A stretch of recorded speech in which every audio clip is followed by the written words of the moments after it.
The Opie and Anthony Show on XM 202, featuring Opie, Anthony, and James Norton. As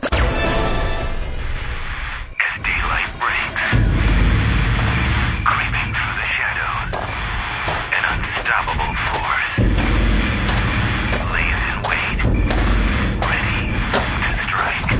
Oh my God! Oh, Jesus, Jimmy. I get scared. He gets scared. Oh, God.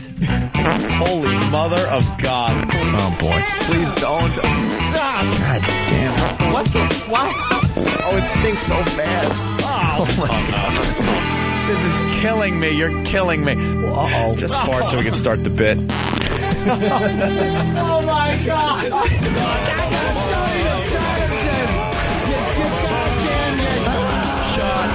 Shut up.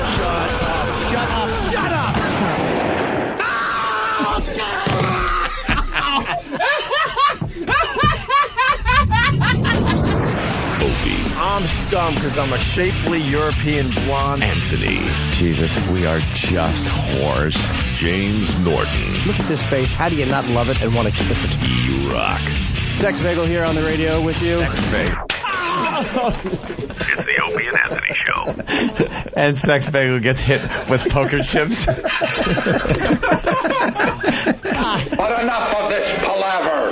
Let's get the show on the road.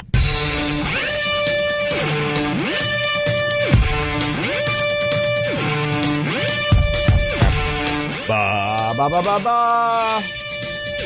Ba ba ba ba. Just warming up the voices for another broadcast. Ba ba ba ba ba.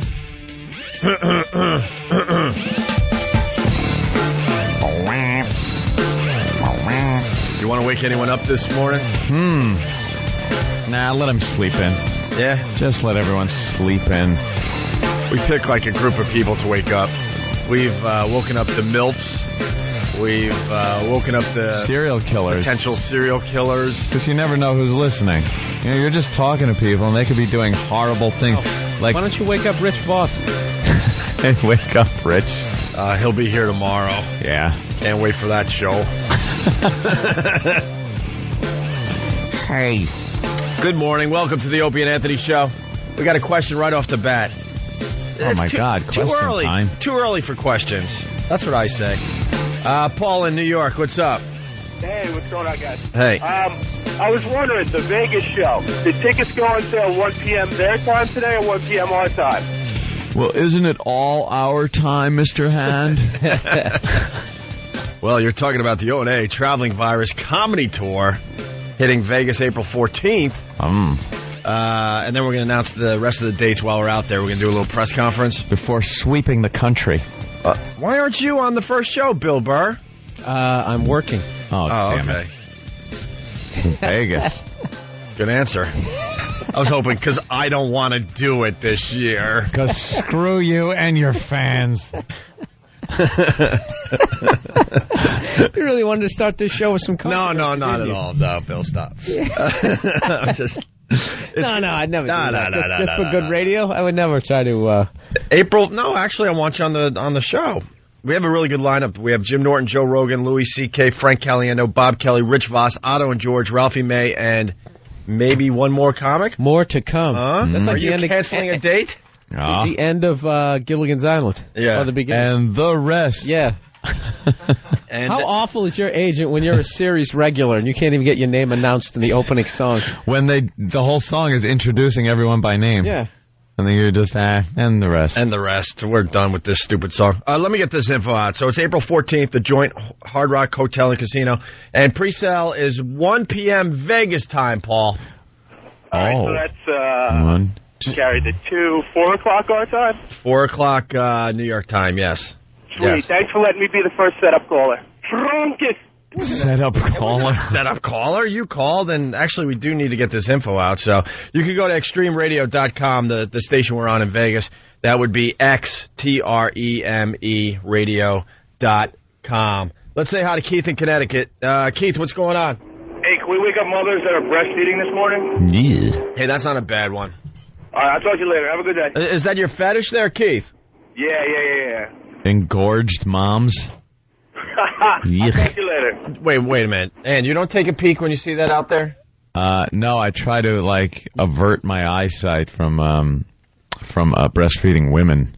I find it not repulsive, but it's something that is so not sexual or. Don't you find it interesting enough to at least go, You know what? I got to go with Anthony on this one. No, I find there's it nothing there. Borderline repulsive. Yeah. It really is borderline repulsive. But don't you like looking at repulsive things? No, I'm not even saying that it's hot, but if you see a young mother breastfeeding, you're taking a look, no? No, wait. Okay, hold on. Now you've reworded the question. Yeah, you started off you asked. What was his fetish? That would be easy. I have no problem if it's an ugly mother too, and an older mother, like a mother in her 40s, decide to have a kid late in life. If a woman is breastfeeding, she's one last chance.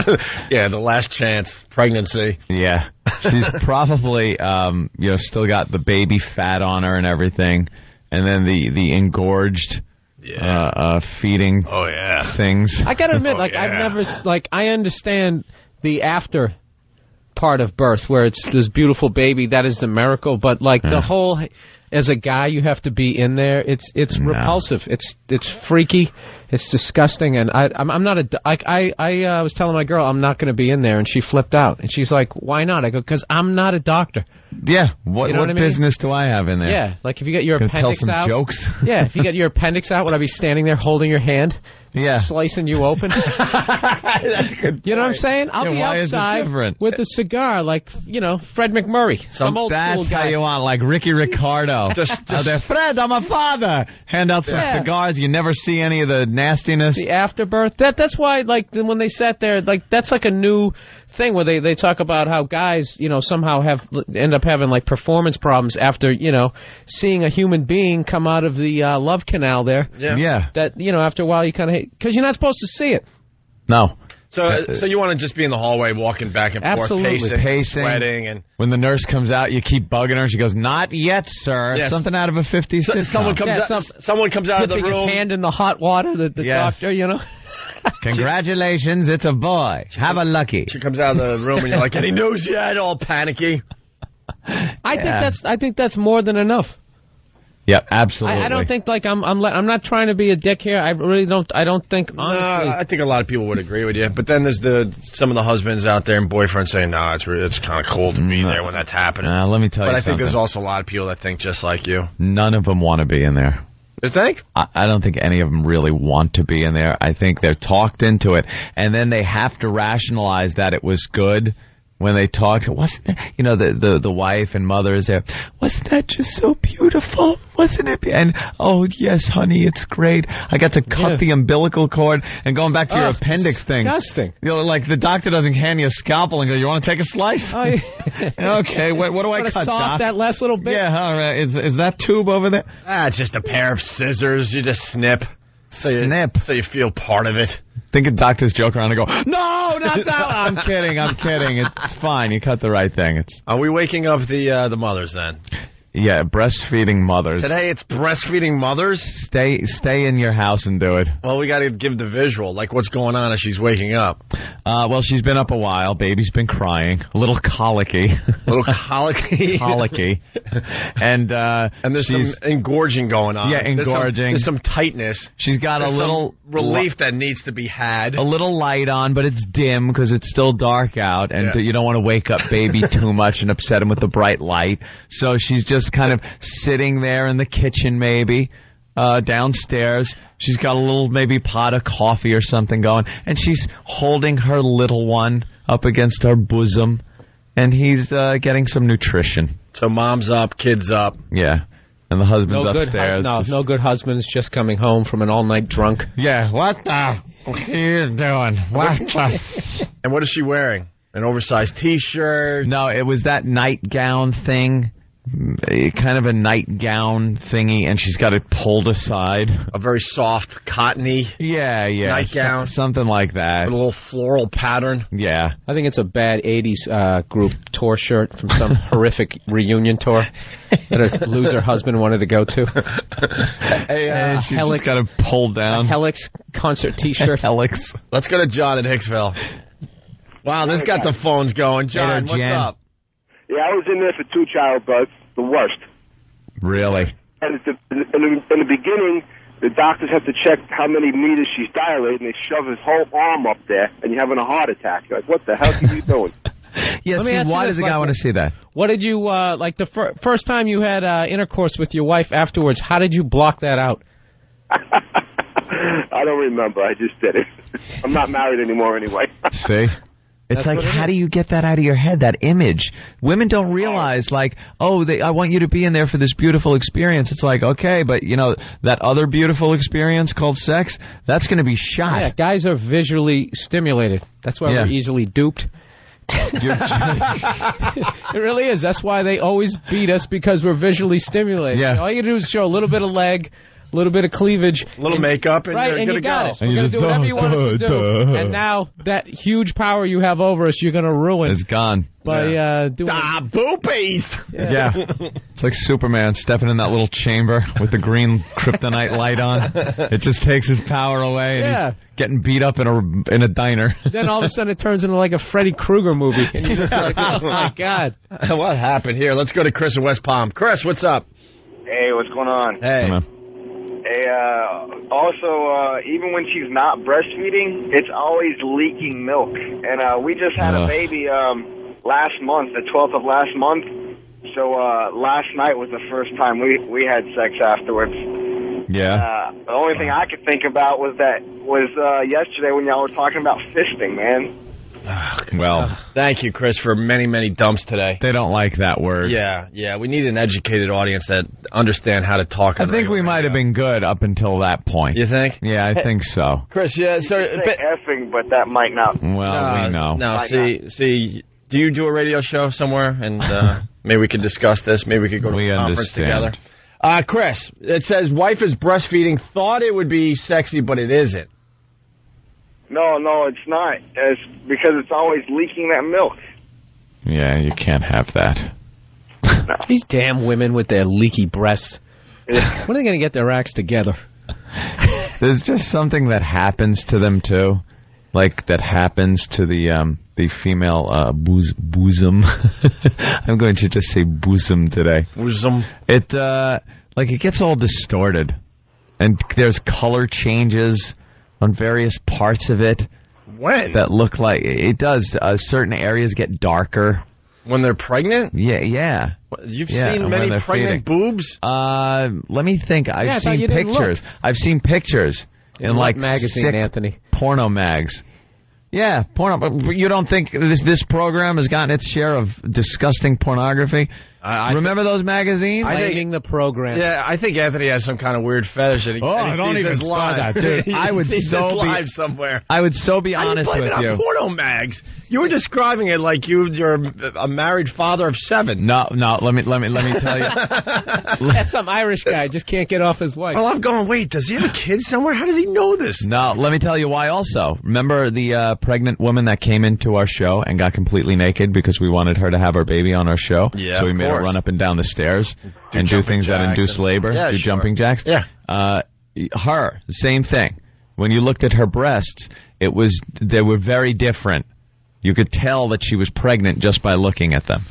There's a certain color change and texture change to certain areas. That's what gave it away, not the big bulge. Well, the big belly does, yeah. But if you, let's say, just take a picture from the breastbone up. Maybe she just had a tumor or something. No, it wasn't that. It's known. It's a known thing.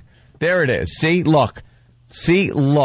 Take a good look, damn it. Oh. That's what I'm talking about. Well, it just gets where I guess the baby's eyesight is such that it's got to the breast has to turn into a chameleon and change color so the baby can see it. That really looks like a war crime photo, doesn't it? It really does look like she's ready to be shot in the back of the head and thrown into a ditch. And obviously this is a long time ago because look what she's sporting.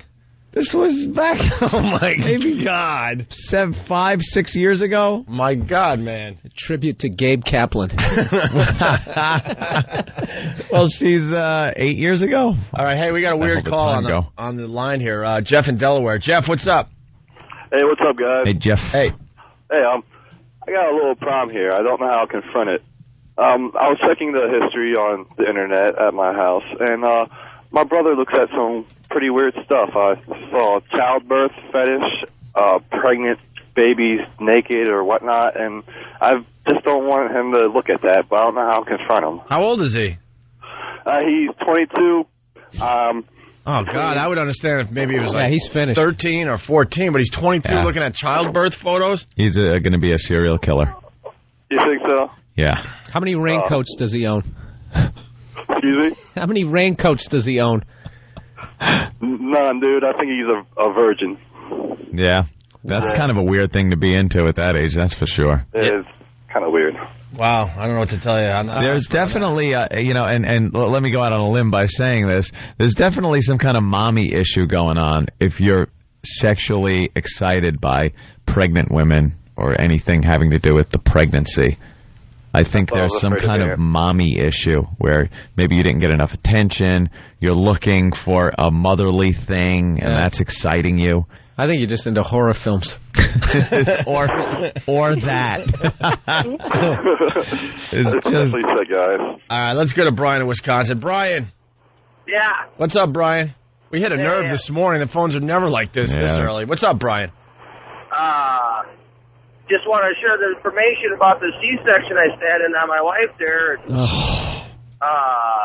Geez, when they cut her open, boy, if you ever got a deer, boy, it smelled just like that, and the whole room just smelled like guts. Like guts? God. Yeah, rotten guts, man, if you ever got a deer, just like that. And then he pulled my son out there, and I had the video camera and everything right there. It's pretty cool when they come out, but that stench, boy, it's hard to get over that. Was Sigourney Weaver standing over her with a pistol? No, what we've been trying to do for many years. That's a scene from Alien, right? It totally is. Coming right out, and then I'm supposed to have sex afterwards? No, what we've been trying to do for many years, we want to play, like, audio of, the childbirth. All these guys are talking about they have video cameras in there, and they're videotaping, so the audio's got to be on. We would love to hear some audio. From the delivery room. From the delivery room, yeah. We know you guys got videotape. We've been trying to get this done for years because we know there's a lot of screaming and cursing going on. Crying. All that crap. A lot of guys pass out. Yeah.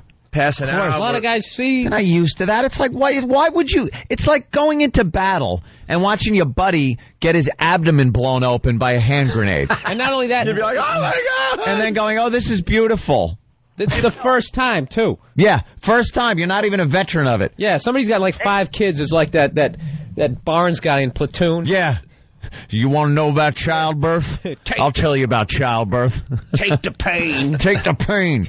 Hey, Bill, you read a book this week? Did I? Yeah, I'm reading one right now. Yeah, sure. As we speak. All right, Brian. Yeah, look at you trying to get smarter. You reader. You dumb reader. Hey, it's Dwayne in Detroit. Dwayne, what's up? Hey. Like he hasn't heard that 1,000 times. Hey, guys. Hey. What's going on? You tell us. Let's go. Hey, I'm a father of 6, and Anthony's right there, let me tell you.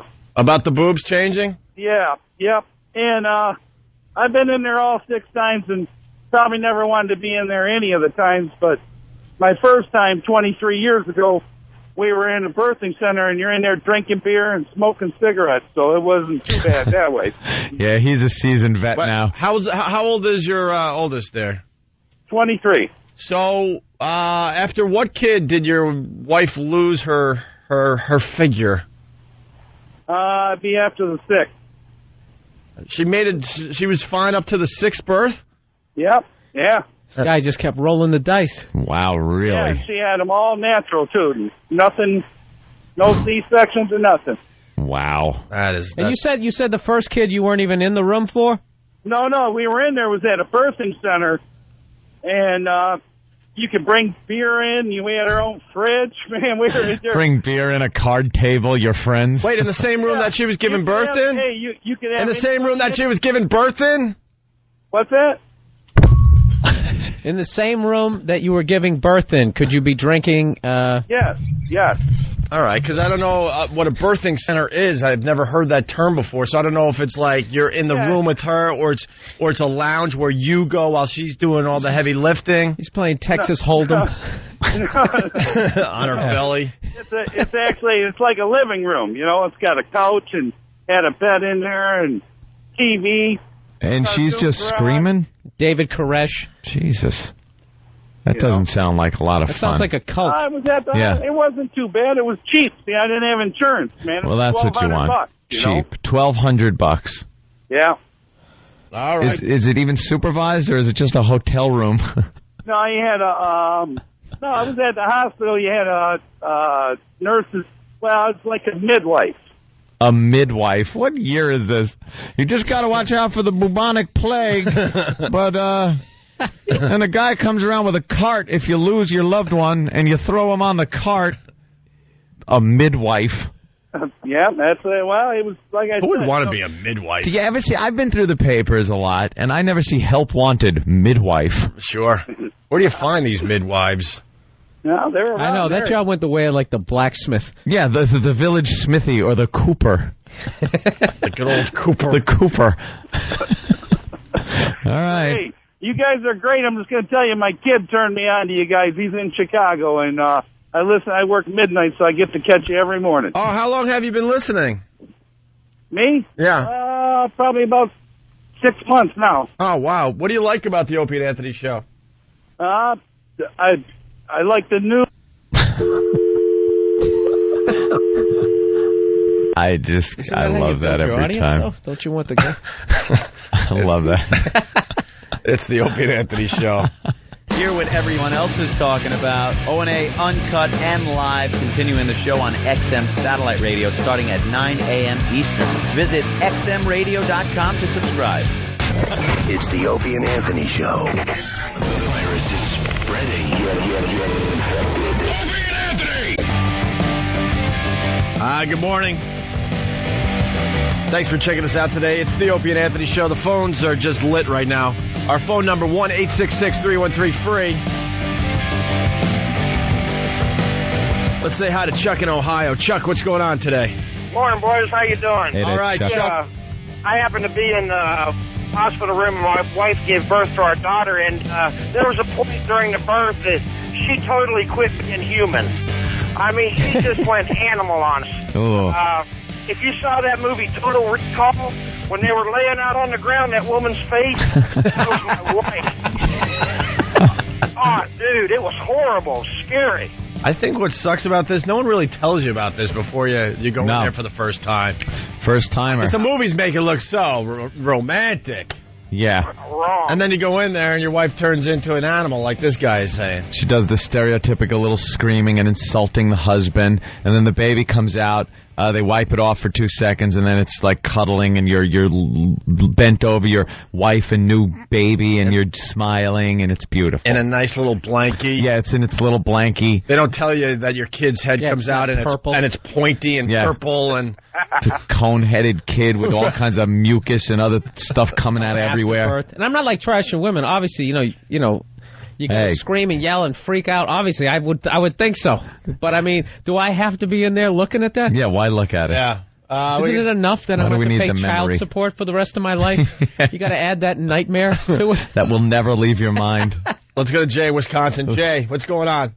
Yeah, I'm a large animal vet up here in central Wisconsin, and I almost got a divorce before my son was even born because I absolutely refused to go in during the birth. Yeah, you didn't want to go in there, and she insisted? No, I mean, I deliver, calves on a daily basis. I know exactly what's going on. I wear gloves that tickle your ear, okay?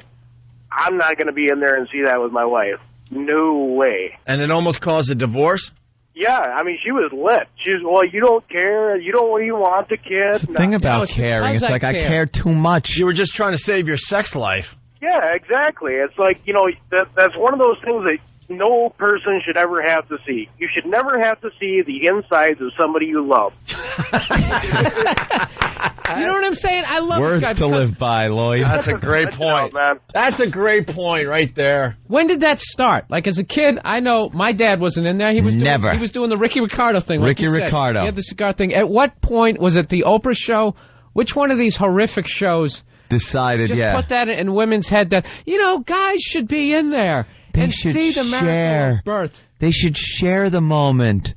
That way you're both in there. And And then the first guy that ruined it for everybody by going, okay, okay, I'll go in. The strike breaker. Yeah, the strike breaker. The scab that crossed the picket line. That wrecked it for all. And went in. Okay. Yeah. I've already had that argument with my girl. I'm just like, I'm not going to, like, she flipped out on me. And I'm not going to be in that. She goes, why not? I just think, because I'm not a doctor. There's no reason for me to be in there. And I'm going to get freaked out. And then afterwards, like, they always have, like, a big, and you still think I'm sexy? And you're going to be sitting there with, piece of linguine between you. Yeah. Hey, Bill, you brought this up a couple times. Are you going to be a father, or are you just No. Oh, all right. Yeah. See, it's that much of an issue where they're not even. You're prepping. We were watching something on TV. Oh, okay, you got to explain. Because people on the instant feedback like, is Bill going to be a father? Oh, no, because you've mentioned it a couple times, like, this is going on. And you're negotiating. You know what amazes me? I watched it on TV. So it brought up a and discussion. I was just like, she was sitting there, and I just, threw it out there. Okay. Why does a guy have to be in there? And it was just like, what? She just looks at me like, what? You know what amazes me? Take your car to any mechanic. There will be a line that you will not be allowed to cross. You can't hang over the hood and watch the guy work on your effing car. You got to stay in the waiting room while they do an oil change. Or you can't just walk out. They got the yellow lines that, stay out of here. We're doing work. You can't even watch the guy make your taco at Taco Bell. Right. Are you kidding? You're not going to go around back and go, hey, wait a minute. You mind if I put some beans in that burrito with you? You know what's funny about that? I hate going to that Subway restaurant. I hate watching people handle my food. It's disgusting. You just see the person. The worst is like when they sit there and they have like the gloves. They got the gloves, but they do the wipe the side of their nose with the back of their hand. They're like, well, what kind of sub do you want? It's just like that ain't gonna work. Yeah, I'm out. Do it all in the back with the rats and the roaches where I don't have to see it. Oh yeah. Let's go to Mike in. I'm not looking. Dirty mop in the corner. Yeah, Mike in Jersey. What's up? Hey. I've actually been through 4 of these, but the first one was natural. And it came out stillborn, so it was all of that build up for this piece of purple that came flying out of my mouth. Oh my God! Damn, dude. People haven't even had their morning coffee yet. 6:34. Well, I've been up for 4 hours. All right. Well, was everyone expecting this? Was this unexpected? Well, we found out like 2 hours before that it was going to be. Oh my God! Yeah, so you still had to be in there? Yeah, what the hell are you doing in there? Yeah, I'm kind of pee-whipped, so she kind of made me. I didn't really want to be, but I kind of had to. And the other two were C-sections, which are actually pretty cool until the last one when she threw up on me. That was see, this is not what happens in the movies. No. Yeah, a lot of love. All right, sir. Wow. Thank you. Let's go to Joe in Albany. Joe, what's up? Hey, last night I was talking to my wife. She had a baby September 11th, and I was saying, all you do these days is lactate and sleep. Just lactates and sleeps? That's it. Great. Our sex life is almost non-existent, but hey, But you got a beautiful kid that's going to hate you for most of its life. That. Go ahead.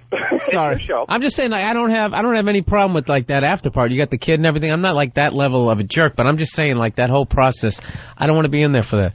I think that's definitely normal. All right, let's go to Kyle in Jersey. Kyle, what's up? Hey, what's going on, guys? Hey. My wife and I did hypnobirthing. What is hypnobirthing? The woman goes into like a meditative state. It was absolutely unbelievable. No pain at all. Really? Easy for me to say, right?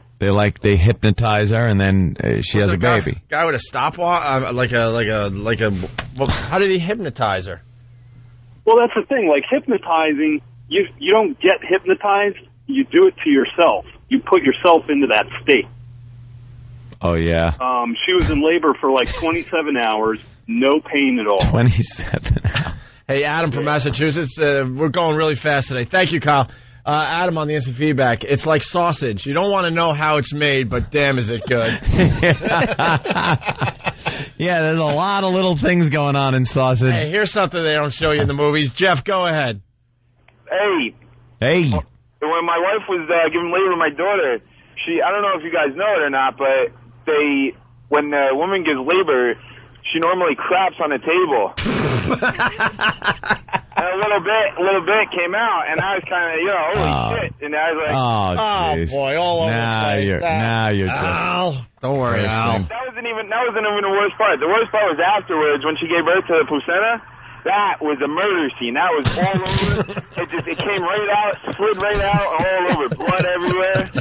That was bad. St. Valentine's Day Massacre. Yeah, so you have to be there for that. Machine Gun Kelly face down in the corner. I saw it out of the corner of my eye, and I couldn't look at it. Why don't they show this in movies? I don't understand. Yeah. I don't know.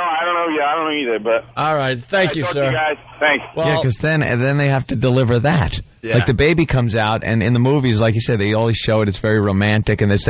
But then, what about the placenta's got to make its way out, and then. What about the doctor who just that's his job every day? He just looks at that nightmare, and I wonder if like he's numb. Well, yeah, when he walks down, he looks at a hot chick. He just thinks that sound effect he just it just ruins it for him. By the way, that guy, because he got dumped out, because the woman's pushing. There's other things that may other bodily functions happen. Yeah, defecation. Right. All right. Let's go to Chris on Long Island. Chris, what's up? What's up, man? How you doing today? All right. Yeah, my wife, we got 4, and she's actually having her 5th right now. But the first one, they had to do the episiotomy. Oh, yeah. You want to talk about being a man after that? What is that? They got to cut her from, the bottom part of her gimmick to the top part of the other gimmick. Go in there after that one. Yeah, they knock out a wall. They put an addition onto the house. They knock out a wall. We're going to open up the room. It's going to look so turn nice. The garage into a second bedroom. Childbirth just proves that women are much tougher than guys. Can you imagine? We wouldn't be able to handle this. Oh, God. Thank you, E-Rock. Look. Wow. Thank you, you two. Whoa. Hey. Hello, fella. How did that huge kid head come out of there? God. Look at that. Whoa, Look. I'm not even going to look. Oh, God, it's not even human. Wow, they can show that on YouTube? All right. Pop in Childbirth in the YouTube search engine. That is absolutely something out of a science fiction. Oh, my God. That's science fiction. Oh, no. Oh, God, you got to be kidding me. There's the placenta. I swear to God, the doctor should literally be wearing that Jason mask from Friday the 13th. Oh, my God. I can't look at that. No. I can't look at it. I can't look at it. Oh, God. He just pulled like a ribeye out of there. Dude, you know what would be funny if you were the dad and you actually reacted like that? You were in there going, oh, my God! Oh! I'm sure they do. Hey, man, we learn half our crap from movies, and they're doing something wrong. That could have gone right on the grill as a London broil. That was disgusting. That looked like something, like those quick little dirty Chinese restaurant with the filthy bike in the corner. You don't even know what you ordered. One of those pork strips or something. Yeah, what the hell is it? Let's go to New Hampshire. Brian? Oh. Hey, what's up, guys? Hey, Brian.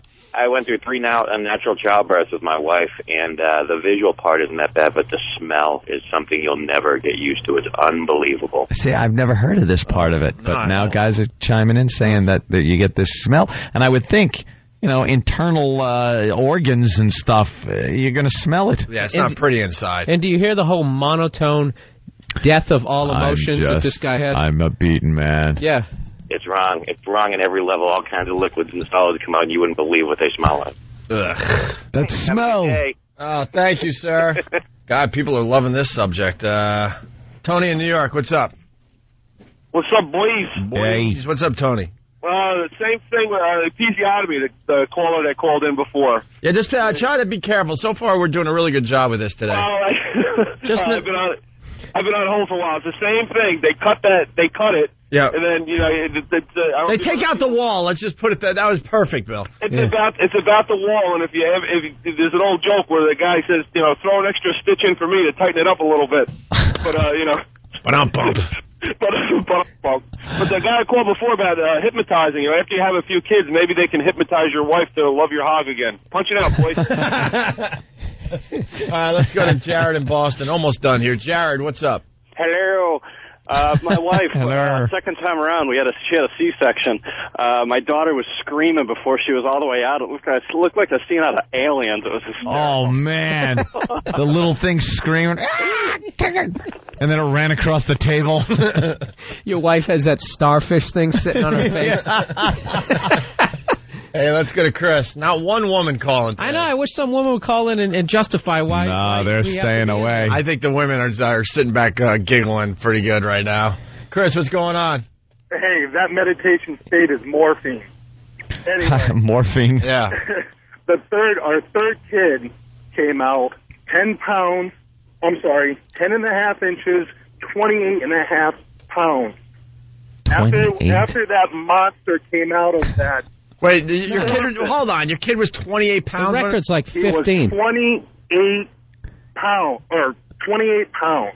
No, I've never heard of that. It's not. Your kid could not be 28 pounds. Look up world record baby weight. Are we talking to the world record baby? I know. It comes out, it's already wearing like Kevin Garnett high tops. He came out. Already got a contract to the NBA.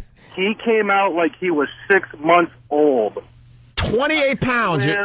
To God. Did you hold it up like you won a fishing contest? Dude, we're looking at a big we're looking at the record at 14.5 pounds. He was born in Jacksonville, Florida. 28 pounds when he was born. But dude, we're looking at like the record. We're looking at the record babies. And the 14.5 pound baby is a monster. It's the big Chinese guy from Bloodsport. Ridiculous. You're talking double that size. Yeah, your math is wrong. Yeah, I think your math is a little off.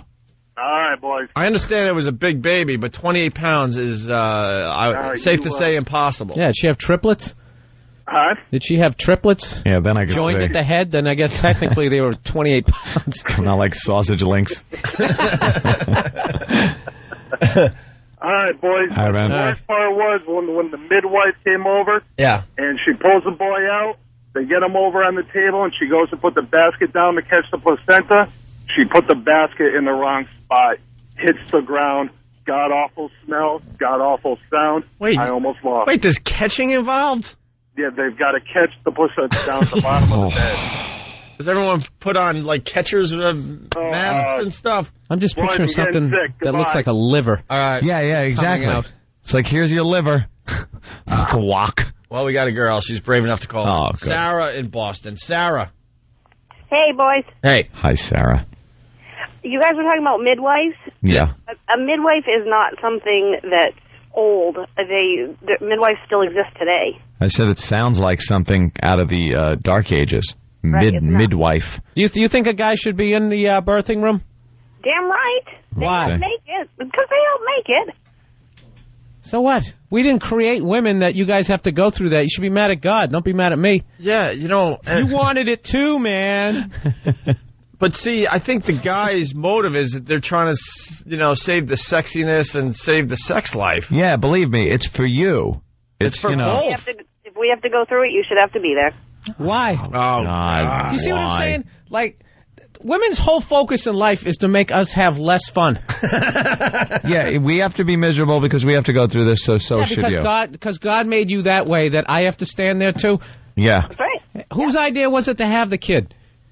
It's always the females. Probably. Just about. No, bullshit. Huh? Oh, boy. We're getting a lot of dumping. See the vibe I get with females? Yeah, why are you cursing? Have a way with these girls there, have a way Billy. with these broads out there. These broads. Sarah, why are you cursing? You're a feminist or what? What's up? No. No. Well, don't you think that maybe you should decide as a couple or what? Well, most people do. You really think that every guy should be in there, in the delivery room? Yeah, I do. Are you hearing these horrific stories? It's changed these guys' lives. They don't want to have sex with them anymore.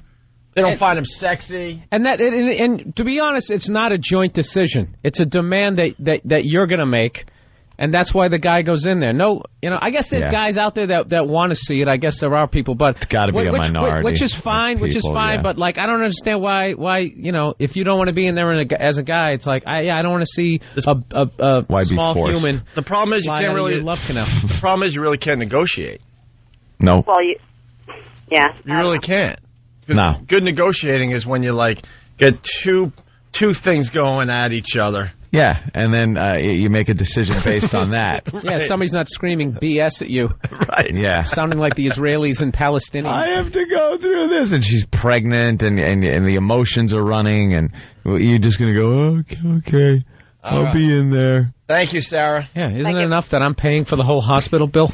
Don from Buffalo makes a good point, that she was saying that the girls have to go through it, so the guy should be in there. But Don from Buffalo on line 3. He makes a valid point. All right. Don? Yeah, hey, what do we think about women coming in and holding our hands while we have our prostate exam? There you go. If we have to go through that, I bet you. How about the ladies come in and join us? I bet you women. I bet you women. I'm gonna just guess laugh at the prostate exam. Totally. They just but completely you know what's funny, laugh at it. They'll never look at you the same again. Right. See? I made those polyps. You should be there to support them. Thank you, Don. I don't think I'm going out on a limb, but I think the average woman laughs at the prostate exam. There's nothing... Because we talk about that on the show, too. Like, you know, it's horrific and all that, and women are like, whatever. Plus, I've been trying to think of a scenario that you'd make a woman go... And there's nothing that can top childbirth. No, because it's just so full of blood, guts, screaming. It's war. It's like war. It's the same thing you hear. Blood, guts, screaming, and then you leave a different person than you came in to it. That's warfare. It's friggin' shell shock. Exactly, and you're sitting there just staring out at the backyard for the next 9 months. Oh, my God. You're back. Smoking a cigarette, just... Oh, Jesus Honey, Christ. Would you like a Pop-Tart? Have like a flashback. You got another son, he's just sitting there asking you, what did you see in there? Don't ask me about it, son. She never talks about it. Yeah, never talks about it. It was hopefully you'll never horrible. Have to find out. Yeah. I did it, so someday you won't have to. Boy. It is. It's the same thing as war. You're seeing somebody you care about being ripped apart with blood. That's a good trade-off. Like, guys have to see action in war. Yeah. And, you have to give birth. You have to give birth. There, that's how the world works. But then again, if you're not a veteran, then you have to go in. Yeah. All right, really fast. You worked at the motor pool. Yeah. Really fast. The Guinness Book of World Records says the heaviest baby ever was born to Anna Bates of Canada in 1879. It weighed 23 pounds. And that guy swears his was 28. And that was what year? 1879. 1879, so he broke the record from 1879, but no one knows about it. Yeah, let's go to Kara from Connecticut. Liar. Kara. Hi there, guys. I've never met a friend of mine who feels this way, but I've been mystified about this my whole life. Why a woman would want their husband in there to see them and what they go through, and everything that's been mentioned here on the radio is true. The smells, the visual effects that give you a lasting imprint, it's never going to go away. Why do you want your man to see you this way when it'll taint his image of you sexually for your whole life? See, Kara's cool, because, don't you want to save your sex life as well? Absolutely you do. The childbirth... You never want your significant other to have something on you. Like, I've seen your insides, I've smelled what you could produce, I've seen, Yeah. These are the same girls that didn't want you to see them without makeup on for a while when you first hooked up with them. What the hell? No. Jesus. Or they're phantom poopers. Yeah. Your girl's a phantom pooper, but... I never see her go. But yeah, I don't know, but when she delivers a kid, you have to be in there and see everything. Now you have to completely ruin it. That's funny. They want, emotional support, but why can't they just wear, an earpiece? And I can talk, in a walkie-talkie. Yeah, how's it going? Like they're calling in an airstrike. Going good, baby? Yeah, roger that. We're dilating, and we should have baby at, I think, 0300. Roger that. We'll be standing by. 2 clicks to the left. 2 clicks. Yeah.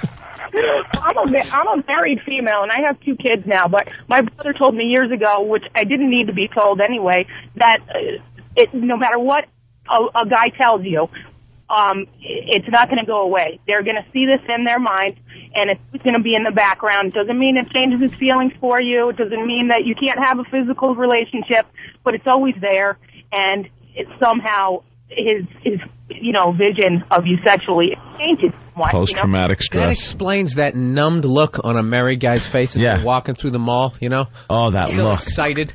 The 1,000-yard ice cream or stare. something. Yeah. Just walking through. He's like, just looking like holding her hand and... Oh, I saw it. I saw her inside. It was terrible.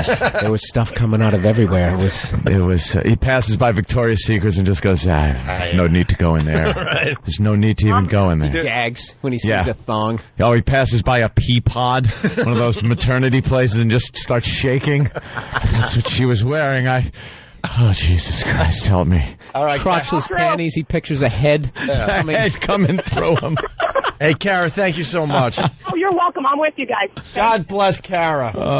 Wow, that was a good topic right there. I mean, when They're you've still seen going. when you've seen the lower half of your loved one look like the elevated doors in The Shining, it's going to affect you. The best line is they don't want us to see him without makeup. Yeah, but that's okay. But drag you in for this one. What a mess. And they don't want you to think that they actually poop. Yeah, but that's okay. God, is that funny? Well. By the way, it's Bill Burr.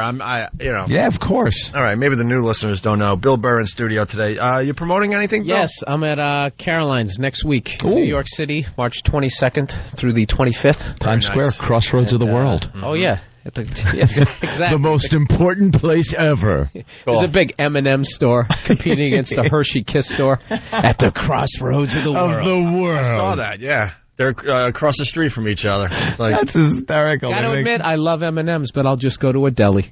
Yeah. I don't need to go to the store. I don't need to make my own. Yeah. You make your own at that place. Oh, is that it? Oh, they have every color ever invented now. Wow. And you make your own. The M&M store. So if you have a favorite sports team, you take the colors of your sports team and put them in your little bag. I assume you could open up any store in Times Square, and just the sheer volume of people you're going to do business. And if it involves becoming fatter, right? Because that's like the tourist. Oh yeah, big fat tourists just coming in. I saw a thing. This guy on was fried stuff. He was like one of these guys. He was so like big that he couldn't get out of his house. And when you get to that level, it's like you literally are inventing new ways to get fat.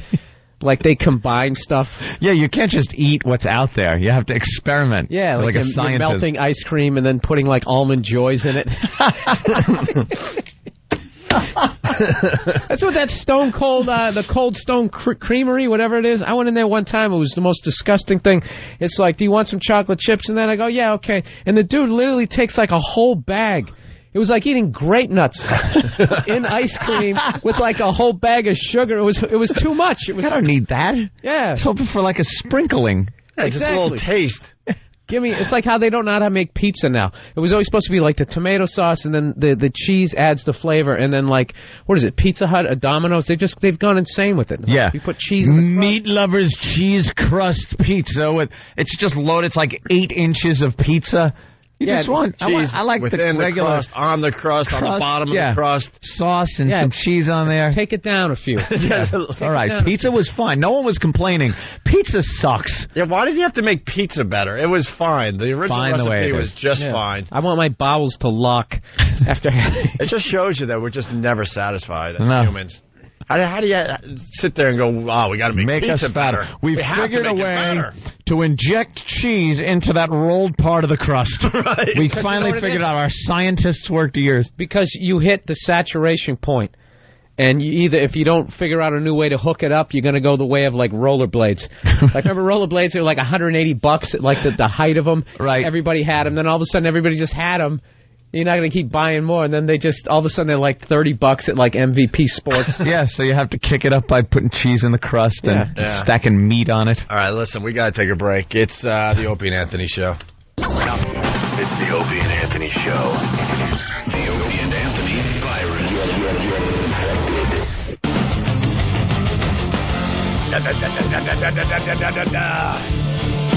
You're checking out the Opie and Anthony Show.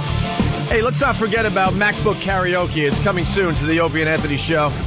Right now, you have to go to 923freefm.com for details. I guess at this point, you just got to sing your songs and send them in, and then we'll start giving away MacBooks. Sleek and sexy. You can create everything from music, movies, greeting cards, podcasts, websites, and more. Head to the Apple Store or apple.com to check it out. All right? Absolutely. Details at 92.3 freefm.com. 92.3freefm.com. It's the Opie and Anthony Show. Greetings. Well, now we got the women calling. We're trying to move on to other things today, but... Get some female points of view, I guess. You wanna? All right. Yeah, why not a couple? We got Jay, a girl in Philly, listening on WYSP. Jay, what's up? Hey, what's up? You insist that the father needs to be in the delivery room. Well, yes, because, it's more about supporting your wife or girlfriend. It's not about watching. It's not, and I understand that. I completely understand where you're coming from, but, nowadays, you don't have to watch. You can tell, the medical staff that you would rather just be, more out of that than involved in that. So you're up by her head, just kind of like patting her head? I mean, that's what I'm saying. You're 3 feet away? Listen, Yeah. I didn't want to watch it either. Can I wear a gas mask while I'm in there? Yeah, because I hear it smells. I understand what you're saying, but And can we have a big, huge sheet that separates yeah. It's more important. You know what myself else from too? ground zero?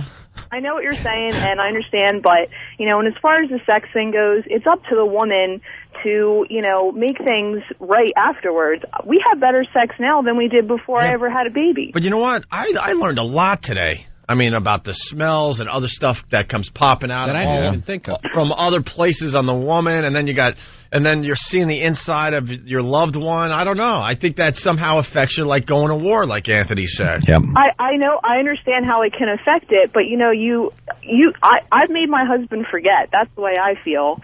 We have better sex now than we ever did before I had my daughter. Forget. This girl's a trooper. I like that. I made my husband forget. Yeah, you know what? That's a great title for a book you should write. And we do it a lot. And you know what? It wasn't like that before I had my daughter. It just made me so much more aware of how important that is in our relationship. See, but Jay, you're more reasonable. That other woman, I forgot her name already. I think it was Sarah from Boston. She's like, no, he has to and should be in there. I gotta go through it. You gotta go Like, through it. I think you got to discuss this ahead of time, because it could really affect your sex life and other things as you move forward. I got to admit, I understand that. But it's, and it depends on the person. But, and I'm not saying you need to force anybody either, but I think a father, that is you're having a child together, Right. Yeah. Well, I mean, it's not like the guy's not going to be there, so, going to work and doing what he does. It's about supporting your loved one. I mean, we're going through it. You're going through it. Yeah, he's back in a couple of minutes. The second, the action starts, he slips out. And then the baby comes out, and then he's back in the room, and everything's fine and dandy. He just wasn't there for that part. I got to admit, this girl might be able to talk me into it because she's reasonable. As long as somebody's reasonable and she's, I'll make it better afterwards, she might be able to do it. And I think that's all guys want is for you to be reasonable and discuss this like a human being instead of like, no, if I'm giving birth, you're going to be in there. You make a couple trips to the adult store and get some nice lingerie, and he forgets all about it, trust me. Right on. She keeps talking about making him forget all about it. Something tells me all bets are off if she had a baby out of her mouth. It's like Men in Black. They hold that thing up, and that's what you need, the boom. That's just that bright light in your eyes. I mean, I'm sure he thinks about it from time to time. It's going to happen, but, there's ways to get past that, and that's what, that's part of being together and having a child and working through, and having a relationship. It's all part of it. All right. There's times he's going to think about it. Like, could you see him trying to perform, like, on her? You know what I mean? Like, take care of and just give her some pleasure. Go down to the village. Yeah, right. Exactly. Just take care of her in a certain way, and all of a sudden he's getting those like twitches and flashbacks, like Josie Wales watching his family get killed. Well, go watch then. Just don't for watch. a few It's seconds, really that simple. he's out of the moment. You have a choice. It's not but like you don't have a choice. Yeah, but if you're standing 2 feet away from it, it's like it's like if someone was getting murdered. But yeah, just look away. Yeah, I'll be over here. Yeah, sometimes you have to look. Share with the people at the hospital that you don't want to see it, and you'd rather, and share it with your wife. I'd really rather not see it. And if you're just, as long as you're there holding her hand, she will understand. Yeah, but Bill brings up a good point. It's just a few feet away. It's like, look at people. They rubberneck car accidents. Yeah. If something's going on, you might, inadvertently not be able to resist the temptation to take a peek at the wreck. With that, that's 3 feet away. Hold on. With that said, Henry from Manhattan on the instant feedback. Henry. BS. I was up at her shoulders, and I still saw the placenta blow like a fire hose. I yacked.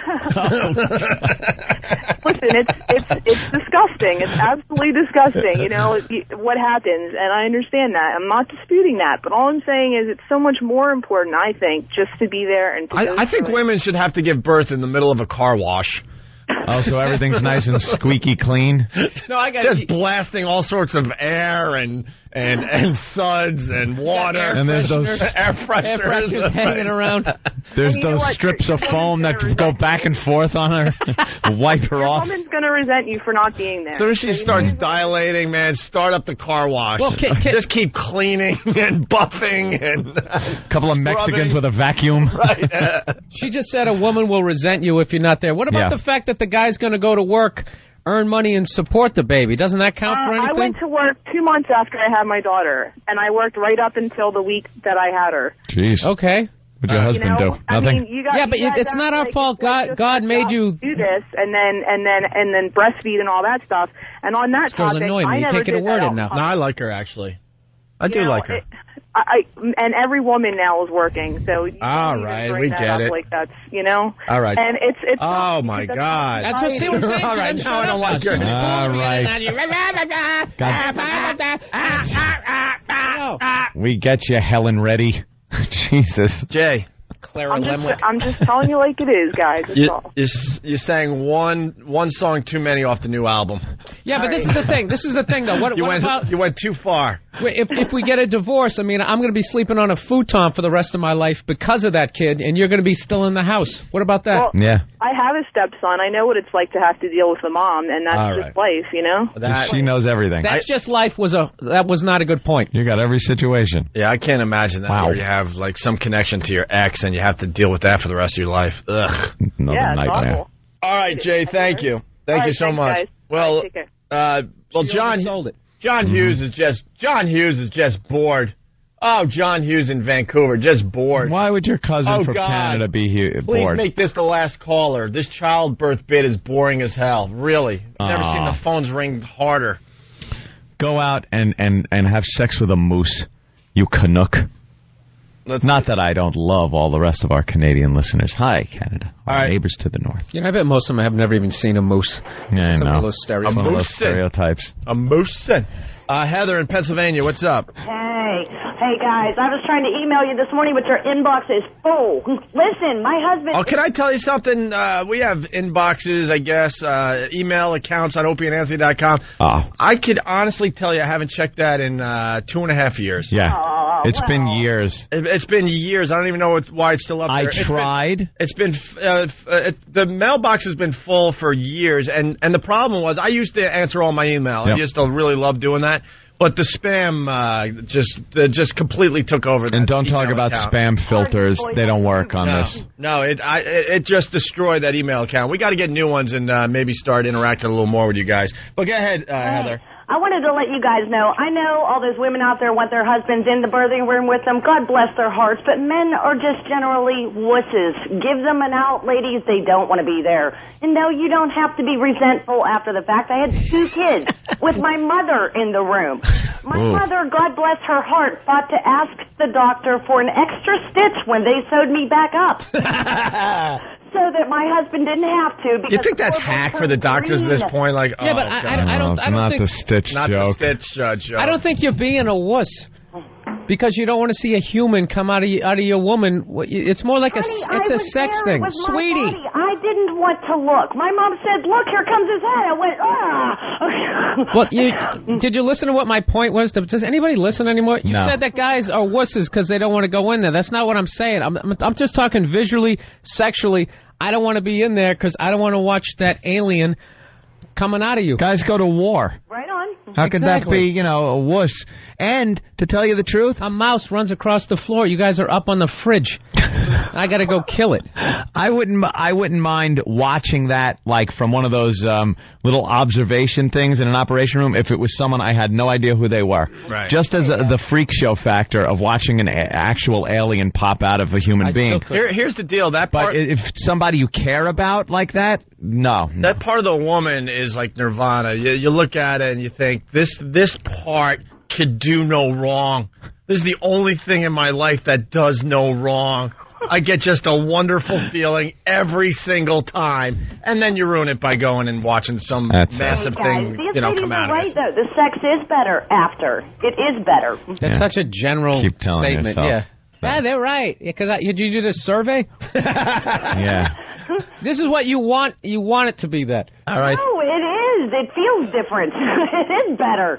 All right, thank you, Heather. Let's go to Yeah, she's Selena. speaking for us. What about the guy? How do you know what the Sex guy's better for him? Well, she was agreeing, though, Bill. Am I that much of a jerk that I actually, when people agree with me, I'm still arguing with them? I got issues, man. Selena, what's up in Jersey? Hey, first of all, I want to say I saw Bill Burr at the Philly show at the Virus last year. Yeah. Awesome job, Bill. Thank you. Legend. And I just One of the wanted to greatest performances of all time in comedy right there. And you guys Yeah, saw it in too Philly. funny. When he blasted everyone in Philly, too funny. But I was watching this freak show on TV where in the UK, this woman had a baby, saved the placenta, invited all her friends and family over, and fried it up like a ribeye and served it to everyone. Everyone? Yeah, everyone that she invited over, and they ate it like cannibals. Yeah, what's the deal with eating the placenta? This does happen. Disgusting. What? I don't want Some to see people, that, let alone eat it. maybe we get an pig expert. No. Pygmies. People in America will eat the placenta. They will bring it home, and they will cook it, and they will eat a piece because it's good luck or something. Good luck. Something's going on. I'll take a rabbit's foot. That sounds like a ritual. It's on a keychain. Yeah. A horseshoe. That's right, a horseshoe over the door. All right, let's go speed round, and then we're going to move on to other things. Dave in Smithtown, what's up? Speed round. Let's go. Hey, good morning, guys. Just a real quick story. On the opposite spectrum, gallbladder. The doctor was giving me a catheter to fill it up, check it out, make sure I didn't have any stones. The wife can stay in the room if she wants. She basically ditched me. Here's a piece of wood. Bite down hard. You're on your own. So that's the opposite spectrum of that. Mm-hmm. Of course. They don't want to see that. No reason they should. I wouldn't want my wife to... No. See you going through that. No. Let's go to Tamara in Detroit. Yeah. Tamara, what's up?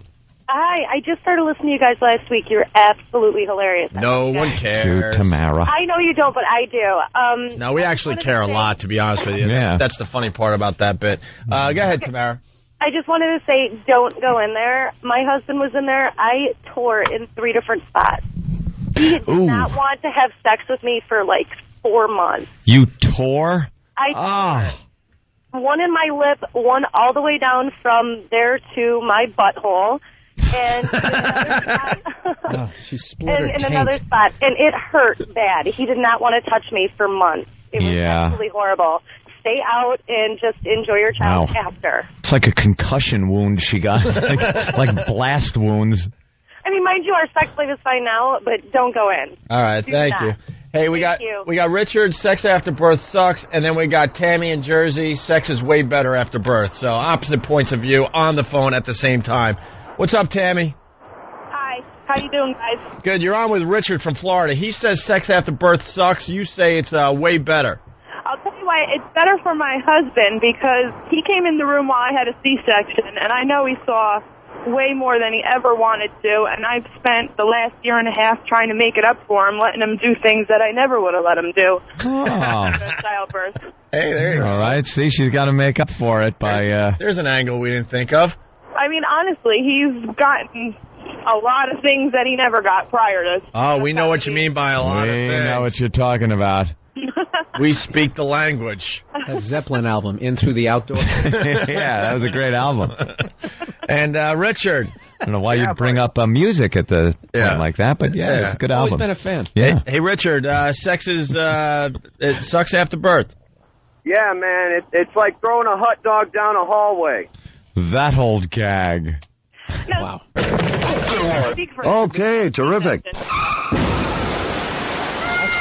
I think that officially ended the topic. Yeah. Yep, we have our official end. Way to go, Richard. Richard from Florida. Richard from Florida ended the topic. Ended it with one of the hackiest lines ever. We all were thinking the joke that we've heard since we were in, 5th grade? Didn't Bob Hope do that when he hosted Hey, I gotta tell you though, veterans. Like throwing a hot dog down a hallway. Wow. Hey, Doc. You got to be holding a putter when you do that. Yeah, I got my putter. It's like throwing a putter down a hallway, right, Charo? You got Charo coming out soon. Like putting my golf ball through a hula hoop. We don't want to look at that. Hey, Doc. Looks like Fidel Castro eating a London broil. Wow. Hey, let's bring Barbie Benton out. Captain and Tennille are up next. Tony Orlando. Hey, put an extra stitch in for me, would you? And Margaret. Up next. And Margaret coming out. She's going to sing for the GIs. Wow. All right, Tammy, thank you. Throwing a hot dog. Bye, guys. Bye. He did not go there. Yeah, he did. Yeah, well. He ruined it. All right. Well, thanks, Richard. That was good breakfast conversation. Yeah, I think so. I like how we open up the show with good material to sit and eat breakfast, too. Nice runny eggs. And then we end it with a tribute to stand-up comedy Right. in the 1930s. Hey, after the break, It's like driving a Studebaker. Into the Lincoln Tunnel. Is that even built yet? I don't know. Listen, we got to take a break. We're real late. Brad Delp, the lead singer of Boston, died, and no one cares. Which amazes me because he was unbelievable. A lot of mystery. We didn't know how he died. Well, the Boston Herald is telling everyone how Brad Delp died, and it's he killed himself, and you're going to find out how next. Oh, a little odd. A little different than how. Let's just put it this way: he didn't do a Rich or Jenny. No. He got a little creative with his own death. Yeah. And we'll tell you next. It's the Opie and Anthony Show. It's the Opie and Anthony Show. The virus is spreading. Get infected.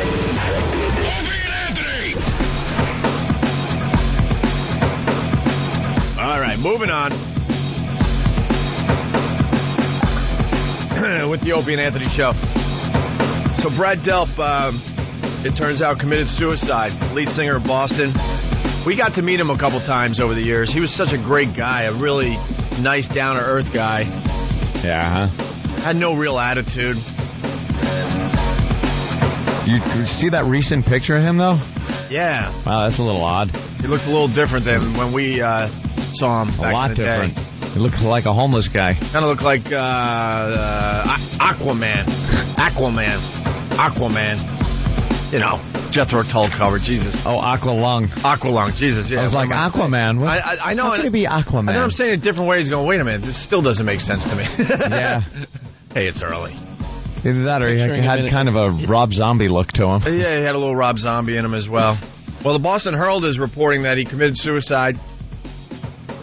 And he did it this way. Brad Delp lit 2 charcoal grills in the bathroom adjacent to his master bedroom.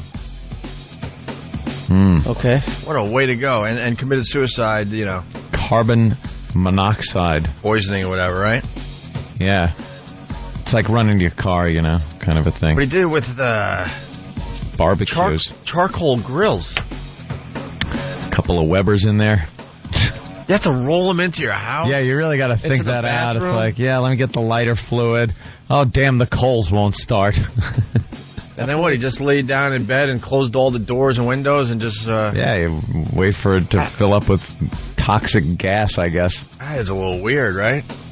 I guess you're not thinking straight if you're going to, you know, kill yourself. But still. What kind of smoke? Is that like black smoke? Or is it just sort of a clear? I think it's probably clear. You don't get black smoke. You don't get black smoke from a barbecue. Hey, when I do it, you do. Because this happens all the time with in the winter.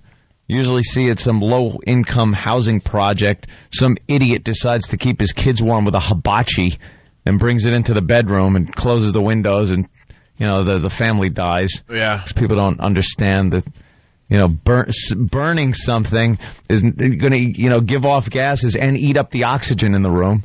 I'm an idiot. I do that. You would do that. I've taken no science classes in my life. It's like a log, but it's cleaner. It's got wheels. It's like a log. Why do you think you have a chimney in your fireplace? Even a log will kill you. I live in a place. You know what? I honestly never knew that. I just thought you didn't want your furniture to smell. Getting all soot. Like sooty. So that's coming out today. God, what a dope I am. I'm not even joking. I had no idea. Yeah, that'll kill you. Hey, Patrice's worst nightmare happened last night on American Idol. Is it his worst nightmare, or is it I don't know. just in the back of his head, maybe he's happy? Do we have to wake him up again? Can we call Patrice real fast? Bill Burr, are you watching American Idol? No. No, not at all. We take a peek because I guess we have to kind of be, up on all this stuff. And Sanjaya did not get kicked off last night. Nope. The little Indian dude. He made it at least another week. A little feminine Indian dude. Yeah, he has no business being on the show anymore. Mm-hmm. Like, he should have got kicked off a couple weeks ago, easily. He's really a bad singer. But they keep voting for him. America keeps voting for this kid. They can't get enough of this guy. I think the young girls like him because they don't understand homosexuality. And Patrice is bothered. Patrice came in here last Friday to sit in for Jim Norton, walks into the office real early, still sleepy eyes, and goes, I need Sanjaya to get kicked off American Idol so the healing could begin. Because he's feeling things he doesn't want to feel because of this kid. He finds him so beautiful that he said that if you just walked like arm in arm with him and your friends saw you, they wouldn't think you were gay. Because he's just, you want to take him to the movies, you want to cuddle with him. So Patrice is just taken with him. And Sanjaya teases everyone every week with all different new hairstyles. He's had different hairstyles. He blows it out straight, or it's curly like a perm. One week there's highlights in there, and he likes his big doughy eyes and the white teeth smile. And Patrice is just completely taken with this young boy, and he doesn't want to think about him anymore. He just wants him kicked off so he can start the healing. There he is, hula. He's hulaing. He's showing one of his secret talents, which is doing a hula dance. And Patrice is just like completely taken with him. He's begging America to stop voting for this kid. He doesn't like feeling what he's feeling. Wow. Yeah, exactly. Patrice says he's so feminine that if you walked around with him, you would not be considered gay. And he didn't get kicked off last night. They kicked off a guy that apparently was a backup singer. Yeah. Almost a pro, you know? The kid, sorry. And they kicked him off because he forgot some words to the song he was singing, and he had a pretty big, what they were calling a Peter Brady crack. I think the guy toured with Christina Aguilera and some big names in the music industry as a backup singer. He has way more talent than Sanjaya, but he doesn't have the sex appeal. We got Patrice on the line. Patrice O'Neill.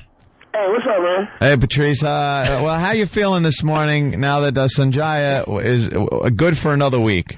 Well, I was upset for a second, but I'm just coming to grips with it. Yeah, you got it.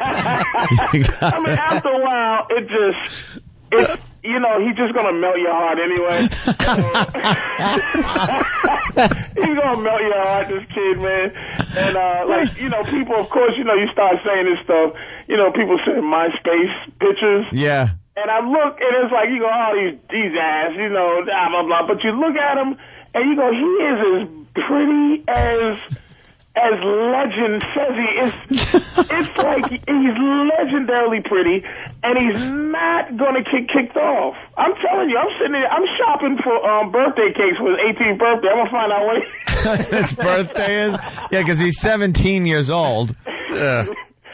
And I'm starting to think maybe there's some kind of angle where Patrice is infatuated with him because he almost looks like a Brazilian girl. Look, I don't want to break any statutes because he's only 17, and it's just when sometimes you turn away, like how you gay joke, you know what I'm saying? Yeah. You gay joke. Sure. It's like beyond. It's like a beyond a gay joke. Like it's almost like it's so comfortable where you talk to people about it, and then you laugh, and then afterwards you start going, oh, look at how pretty he is. Hey, know who's feeling this as well as Eric Logan, the program director. Well, he runs the company basically for XM. Yeah. He is cursing America too because Sanjaya is still in it. He looks like Halle Berry's high school photo. Yeah. Why would even he has to understand that this kid cannot get voted off until it's really down to where America goes, I cannot participate in this fiasco anymore. Like the kid that got voted off, you can vote him off because, first of all, the reason America voted off is because the kid was arrogant. The backup singer dude, he was an arrogant guy who goes, look, I know what I'm doing. So people are ready to just get an arrogant Negro bumped off for the people who are voting. The next is that the other white girl, and Sanjaya is going to make it, and then the pretty black girl. Sanjaya is going to make it at least 4 more weeks. And, you know, if he makes it through next week, then he goes on tour, because the top 10 go on tour all over America. So he's definitely going to make it another round. And he has no clue how awful he is. He just keeps smiling with those big teeth and... He does have a clue. He knows. You should see his sad little watery eyes every time he makes it through. Wait, so you think he's playing America like he knows that he's really awful, but he also knows, like, he's smart enough to know that America will keep voting for him as long as he, you know, stays looking pretty and changing his hairstyles and stuff? Well, these people have stylists. They have PR people. They have everything. They run the gamut. And if no one's telling him, keep being you, an awful singer with this little charming little child thing you got going on, he should just sing. You know, he should sing only songs that little white girls would sing in talent shows, like The Sun Will Come Out Tomorrow. She should sing only songs from Annie. and he should sing like Somewhere Over the Rainbow, just all those like heart-wrenching songs that sound good no matter who sings them. Songs that give you hope. Right. And then at the end, when he goes, tomorrow, and then at the end just go, I love you tomorrow, and then just cry. Yeah. Just start crying on stage. I believe Osama bin Laden could sing Somewhere Over the Rainbow, and he would get people getting teary-eyed in America. it's that type of song. He's going nowhere, and the longer he stays... Dude, you got me watching this show more than I would normally watch it. I was laughing so hard because... They're playing us, too, because they were the last two left. They had to send one person home, and it was Sanjaya and the other dude, and I'm like, oh, God, this is so obvious. Sanjaya made it again. Yeah. And if I wasn't so tired, I would have called you again to laugh at you. And he's clearly an awful singer. Yeah, Bill, it's not even close. He's got no power to his voice. He can't keep on key. Is that Bill? Yeah, Bill Burr's in today. Have you seen it? No, I don't watch it. Have you seen the kid? Yeah, we watched a few video clips. He looked like Halle Berry's high school photo. Wait, here's the song. Here's the song he sang, Bill, just to get you up to speed. You make you decide. He sings "Ain't No Mountain High Enough." Ain't no mountain high, ain't no valley low, ain't no river wide enough, baby. If you need me, call me.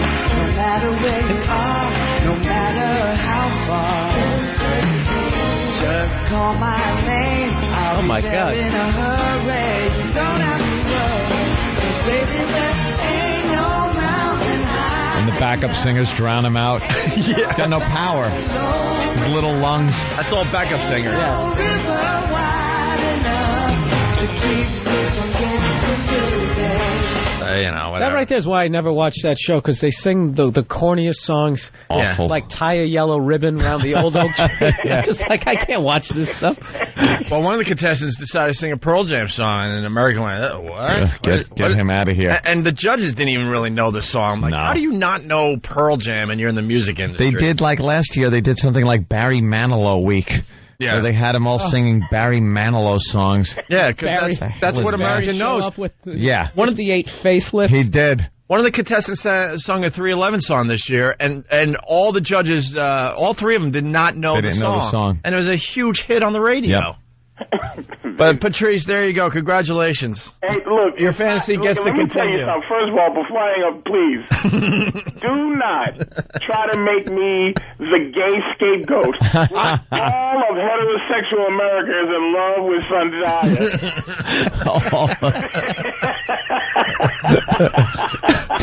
Well, you might have brought it to all of our attention.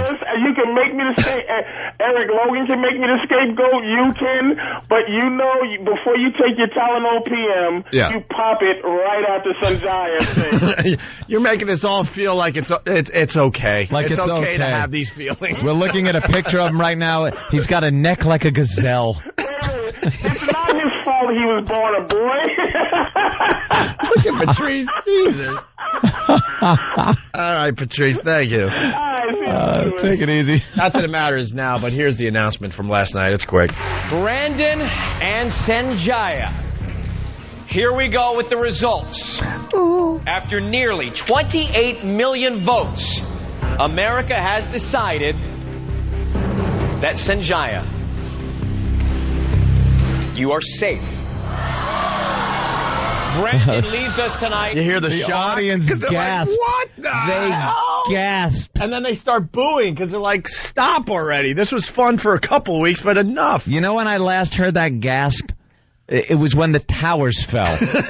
Listen to the gasp that those people... Oh! The OJ verdict. Yeah, the OJ verdict. Another OJ gasp like that. Listen to this. That Sanjaya, you are safe. Brandon leaves us tonight on American Idol.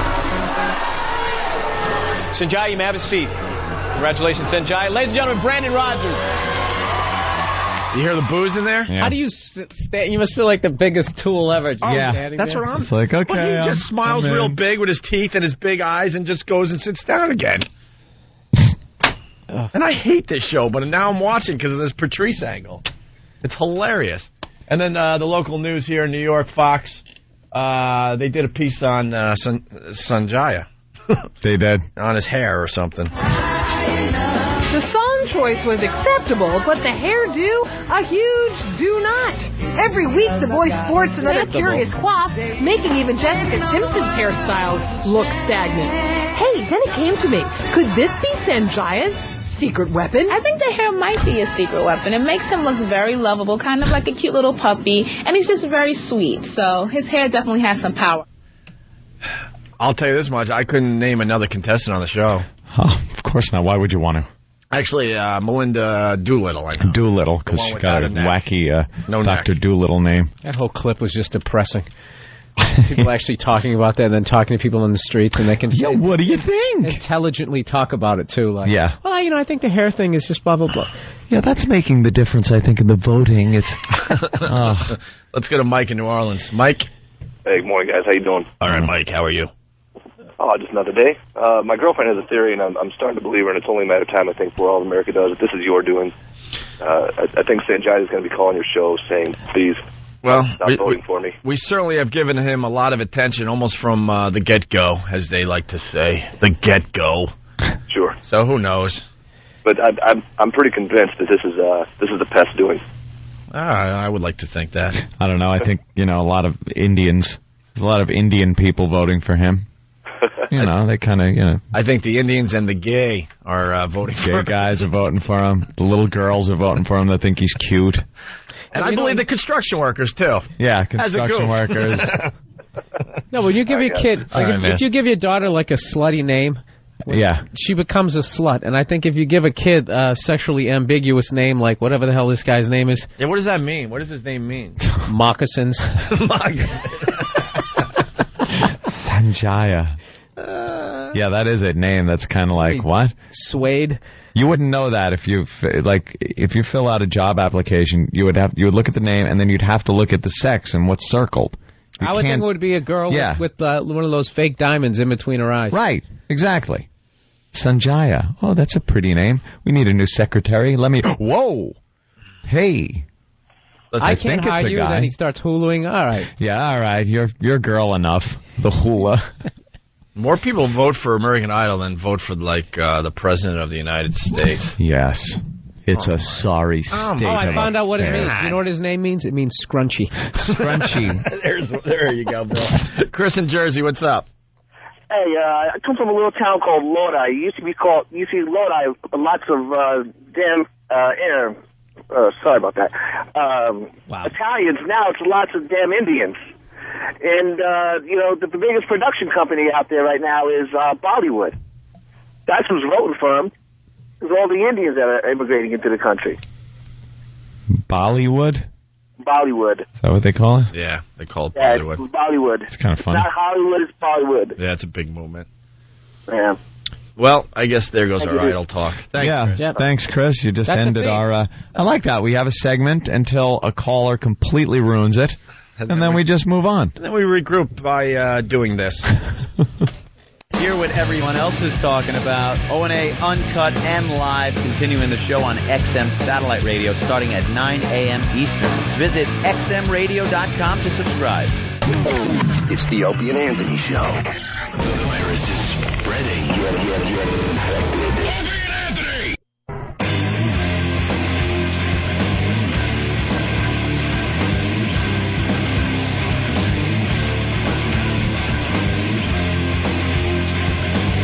Hi. Opie and Anthony Show. How are you today? You know what we missed yesterday? I don't think we even mentioned Whip 'Em Out Wednesday yesterday. I was listening to the replay. I'm like, what the hell is wrong with us? It made me all confused. Like, I depend on that so I even know what day of the week it is. I thought it was Tuesday yesterday. It's our hump day. Yes. And it was a beautiful day in New York. We should have been talking about it the entire show. I know. We blew it. It just shows you that we're really busy with the radio program. Yeah. Bill Burr in studio today. I think Caroline's next week. Oh, yeah, that's right. Bill Burr at Caroline's all next weekend. Go see Bill. Through the 25th, myspace.com/Bill Burr. See, he knows how to plug. There you go. Yeah. We get Patrice in here. We don't pay these guys. What they get from the show is hopefully a little more exposure, maybe a little more people showing up at the comedy shows. And then Patrice does a fine job for us, and it's time to plug, and he's like, I don't know. You don't know where he is. No, it's because he's smitten with Sanjaya. With some hermaphrodite young lad. Don't forget about the O&A Traveling Virus Comedy Tour. First stop is Las Vegas, Nevada, August 14th. The Joint, Hard Rock Hotel and Casino. We're pretty much taking over the Hard Rock Hotel and Casino on April 14th. We got a great lineup. We got Norton, we got Joe Rogan, Louis C.K., Frank Caliendo, Bob Kelly, Rich Voss, Otto and George, Ralphie May, and maybe one more comedian. And tickets go on sale tomorrow at 6 a.m. local Vegas time. Yeah. What night of the week is that? The 14th? It better be a Saturday because we don't get any days off from this radio show. We fly in, do the show, and fly out. When is this press conference? I guess Saturday, like early afternoon before the show. Early afternoon? I believe the show? so, yeah. What time's the show? Probably 8 o'clock. All right, so it's before that. Because I was plotting out my entire schedule for that weekend where I want to... Dude, we don't even have time to eat. How are you plotting out a schedule? No, it's a sleep schedule that will work it out so I can, like, be asleep on the plane, and then when I get there, I'm going to, like, dinner and then hit the casino. This is Friday night. Here's my plan. Friday night, then a casino, like, all-nighter. And then Saturday, sleep all goddamn day. That ain't happening. But when's the press conference? That's what I need to know. I think it's like going to be in the early afternoon. That wrecks everything. Well, then I'll sleep right up until then.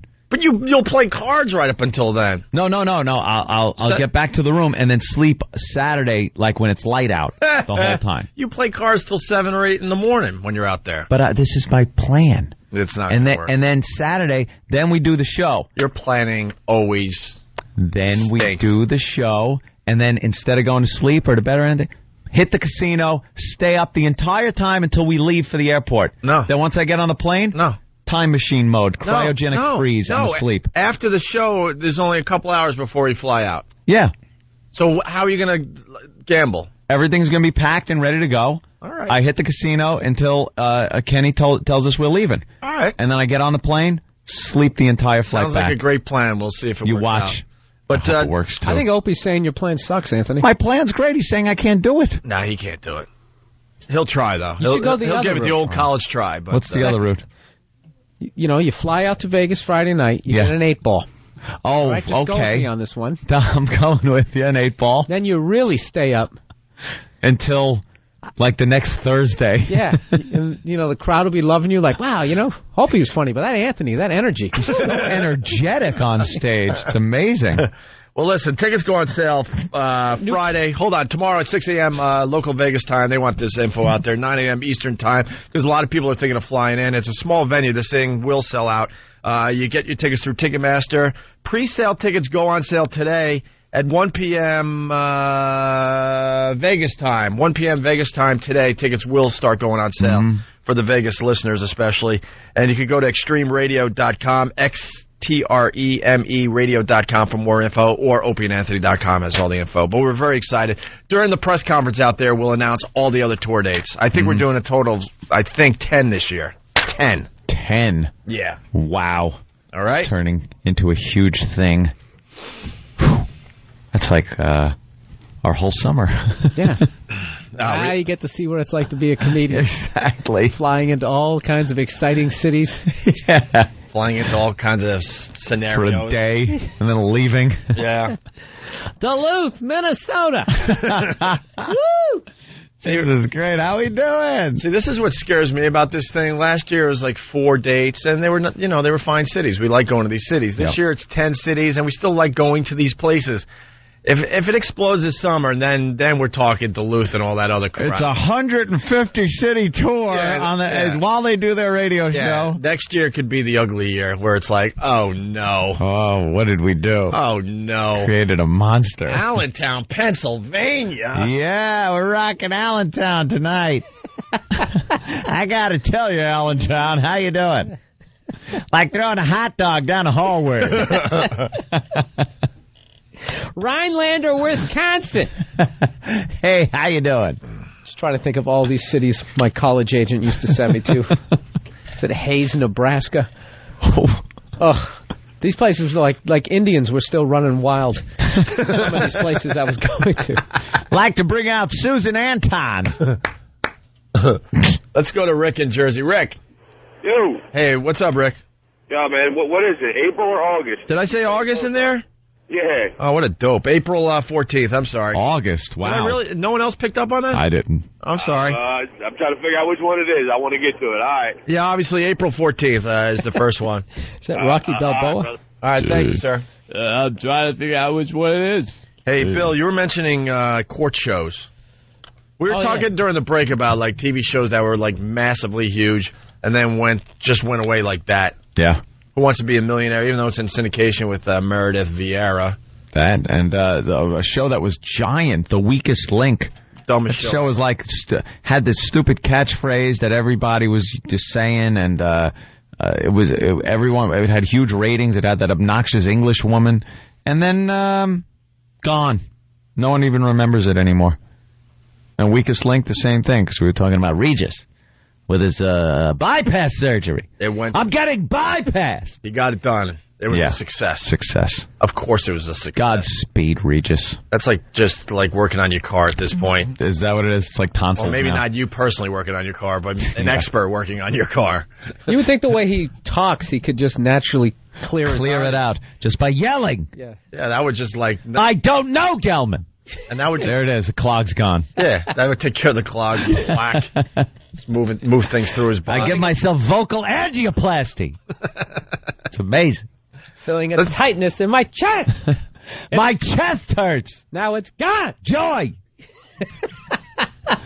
They were interviewing him on all those gossip shows, by the way, before he went in, and he had a deep concern on his face, and I think that's because he has no clue how they do it these days. I don't even know. I bet you he's still thinking like Western time, where he would have to bite on a bullet. And he is the most retarded man when it comes to any type of modern technology in any field. You talk to him about things, and like some of these guests, I've seen the show, and people come up and go, "Yeah, I do. I'm acting in a movie and stuff, but I did a voice for a video game. Video game? What is this? What is this video game? I keep hearing about it. What is it?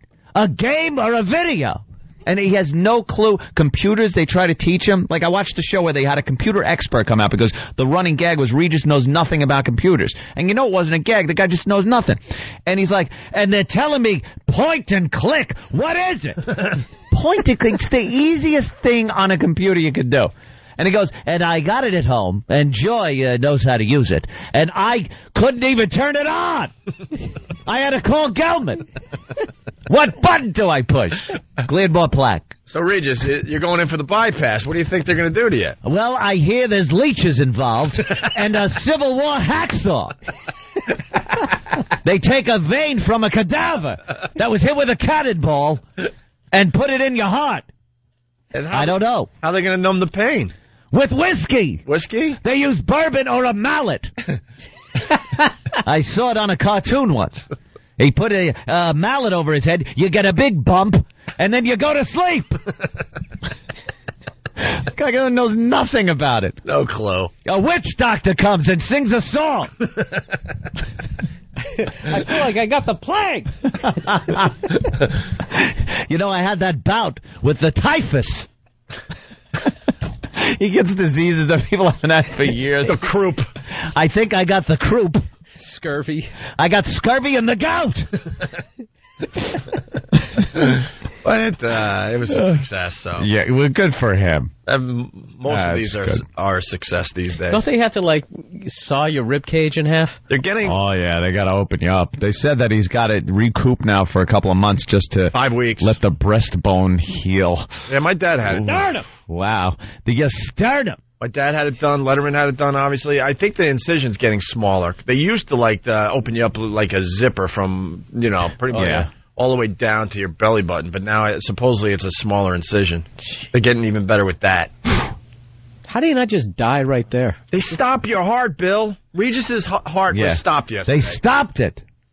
I don't know what happened. That's what they just stop your heart? There's something called a heart-lung machine. Yeah, and they turn it on. Pumping the blood it for you. Circulates the blood and oxygenates it and puts it back in your body until they put you put all the veins where they're supposed to be, and then they put the blood back through your heart again. That's definitely a procedure you don't want to accidentally skip one step. You think he's there with the instruction manual? Like a recipe? Oh, no, I forgot number 3.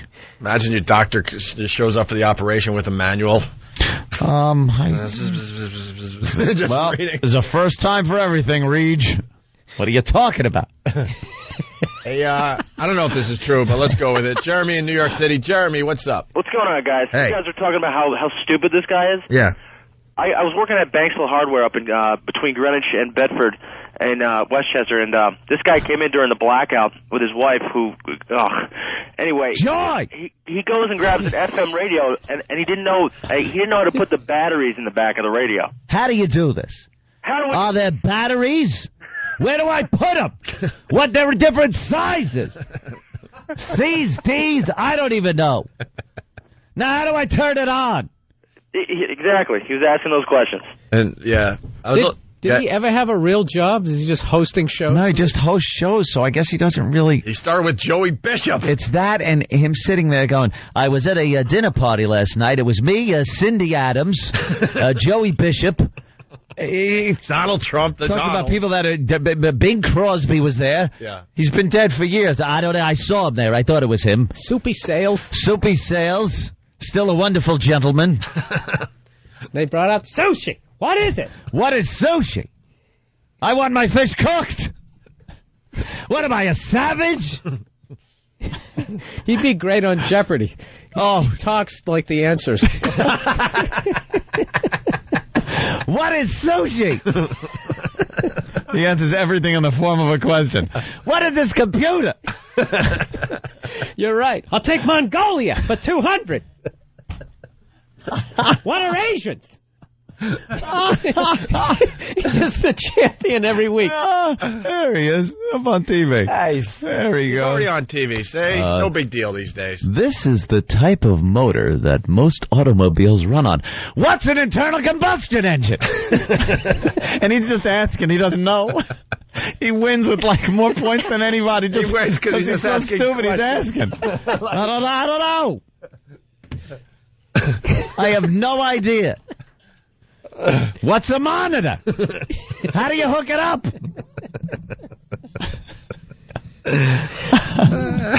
What's a flat screen television? No, I mean, what is it? What is a cutlass? Spanish American War for 700.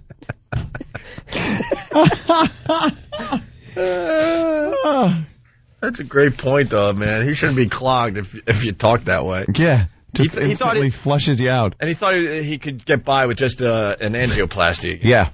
I was hoping they'd just give me the angio. They did that, he had that like 10 years ago or something. He had the angioplasty. I guess, yeah. But now they're telling me I need bypass. Right.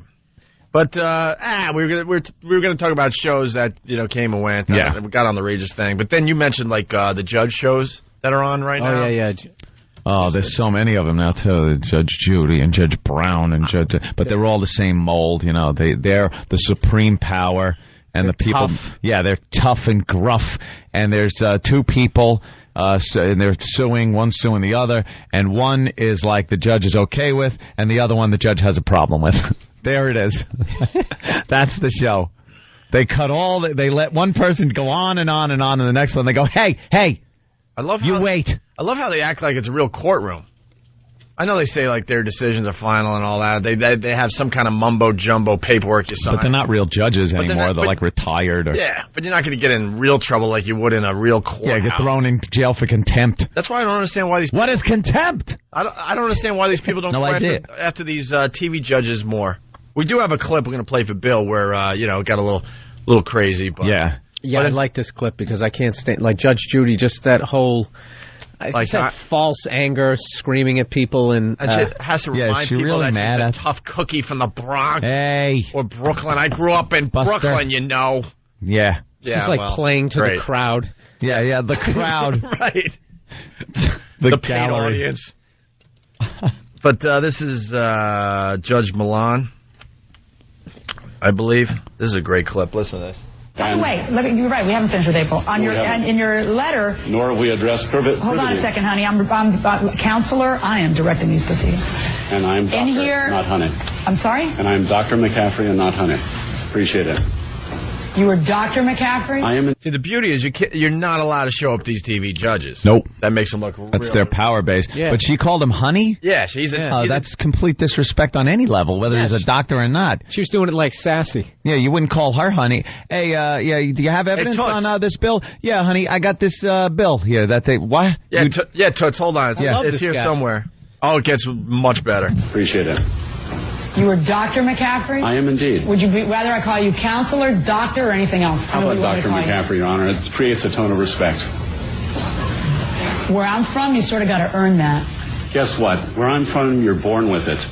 Oh, see, and all these judges where I'm from, like, I'm from the tough streets of Brooklyn back in the day. No, he called her out because she tried to pull that, let me tell you something. Yeah. Sweetheart. Well, you're supposed to call her Your Honor. She didn't earn any respect to be called Your Honor. You just know it because that's her title.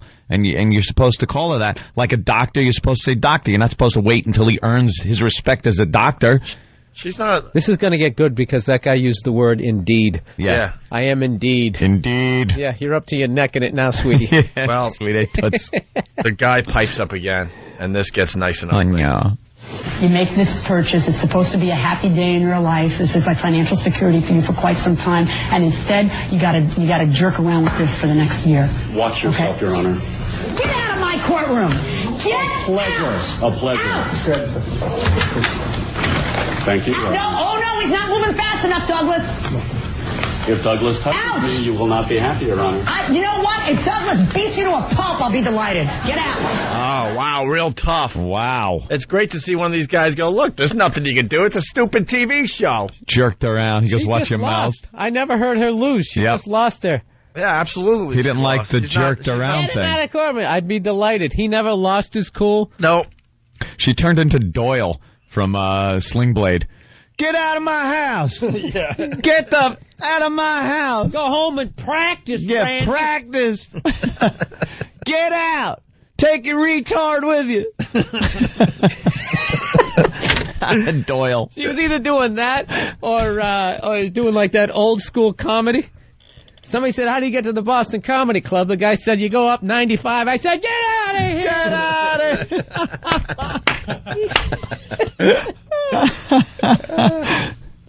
She lost her cool. She did. She blew it. That's Jackie Gleason, isn't it? Yeah. When, what's his face? He'd be sitting there getting prepared to do something, doing that little precursor. Come on! To breakdancing. Why I oughta. Norton. And then we got to play the cat thing, and then we're going to break. And Greg Proops is joining the program. Than, you like this one, right? Yeah. Why? It's a nice clip that's making the rounds right now. It's just, a reporter getting it. She has to be holding a cat for her report. I think it's about abused animals, so their heart's in the right place. Oh, no. But I don't know if this was but this was an actual victim cat, but you can hear how unhappy it is, and then you kind of hear it attack her, and then at the end you just hear her kind of softly whimper. Oh, no. And it's all on live TV. Yeah. The cat attacked her? Wonderful. Yeah, let's listen. Jail is not enough for the judge who sentenced this pair on animal abuse charges. Fox 8 News reporter Kathleen Cochran live in Russell Township with the cat. Hi, Bill and Stacey. Well, the couple is accused of throwing two cats like this one here out of their car and killing them. Now, as part of their sentence, this little guy's having fun, but now as part of their sentence, the couple is going to have to come right here.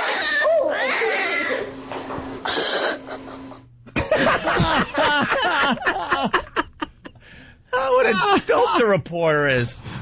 She obviously has never handled a cat before. He's having fun now. No, that's not the fun sound of a cat. You hear that noise, you throw your cat across the room. Yep. That's like from all the, they just can't be honest at any point. It always everything has to be upbeat. Upbeat. Yeah, this one's having a good time. Having fun here. Nothing but sunshine. Gonna gouge your eyes out. This one's in a good mood. That is an angry, angry cat. Oh, there's the clip, huh? Yeah. Well, we got part 2 of the story here as you watch that. Okay. Well, there are lots of cats here. All of them are nice, and honestly, it's my luck that something like that would just happen. I'm obviously not a cat person, but the people here do say that they are looking forward to this couple coming in and hope that they can leave here with some type of an education. I've been holding that cat. Everything had been going well until right when we came on the air, but I'm fine. Maybe just a little scratches. About reporters and animals, and that will end up on a reel for somebody. Oh, no kidding. That was like an out-of-body experience. How embarrassing. No, we're glad you're okay. That's all that matters. So I'm just fine. Thanks. Glad you're okay. Like the cat was going to kill her. Mountain lion. Like it was a mountain lion, right? She did kind of get Oh, she got the cat grabbed her neck and the side of her face. Yeah. Oh God, she's pissed. And she said it. She's not a cat person. Any cat person would know that's a noise you don't want to mess with. Cats. I can't read their moods. Yeah, they're cool with you when they just never just they don't have that all right now. They just start scratching. Yeah, they could be completely cool with you 1 second, and then you scratch them wrong, and they do that rollover on their back, grab you with their front and rear legs, and just bite you. Oh, and they're like a featherweight too, like lightning quick hands. They can whap you 3 times before you even know what's going. Yeah. What happened? I'm bleeding. It's that dark blood from the major artery. Hey, we got to step aside. Greg Proops joins the program next. It's Opie and Anthony and Bill Burr. It's the Opie and Anthony Show. The Opie and Anthony virus.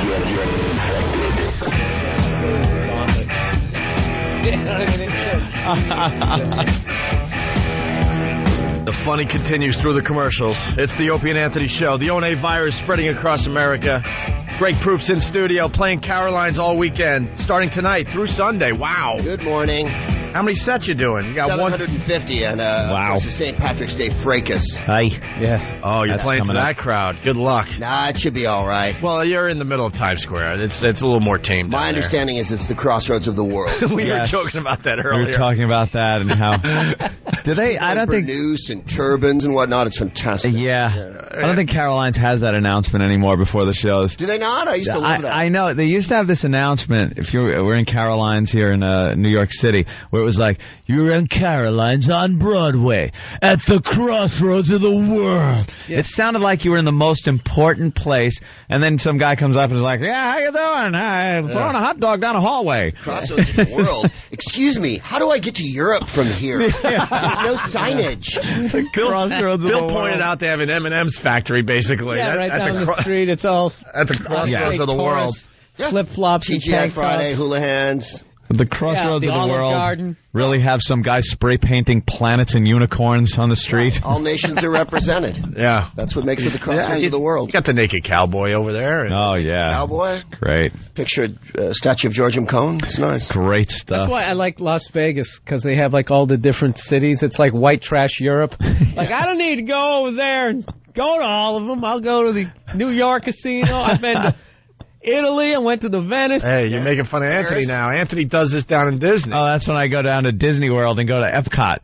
Why travel when Morocco is like right next to Germany? With someone in a Winnie the Pooh suit. I could go in there and get a beer stein from Germany with all the different dates on it of all the different eras in German history, except for one they leave out in Disney. It seems the 30s and the beginning part of the 40s are just no reference made whatsoever to Germany at the Germany Epcot. Not so many hot memories in the beer garden during that period. No. They were sold out of the Hitler flask. Yeah, what happened? I want some Third Reich stuff over there. No Jews in this bathroom, okay? If you don't mind. It all goes with the theme. There's nothing, don't take it personally, but if you're Jewish, please move down to, like, the American section. We don't want you here in the German section. Nothing to see here. Move along. I'm sure they leave out a few countries, too. I don't think there's, like, an Eritrea exhibit or something. No, nothing like that. The flies off this. No, there's no Sudan. You don't get any of that. No, sadly. Only the pretty ones, the nice ones, are represented. Yeah, France. Yeah, France. Lovely Italy, places like that. Italy, you could eat at these places. Mexico. Yeah. You can eat at these places. Wonderful. Yeah. No Estonia.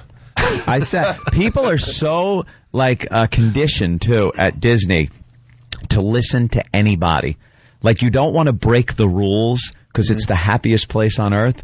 So, me and my girlfriend were eating in the Mexican pavilion in Disney, and it's inside, yet it looks like you're outside in Mexico. It's like almost like a planetarium atmosphere where you see a sky, a pyramid type thing in the background, and like a Mayan thing. And we're sitting there right where there's a ride in the restaurant, a little boat ride that goes through the history of Mexico, and it comes out right next to our table, pretty much in the water. And I would just go, because people would kick back in the dark and put their feet up on the boat.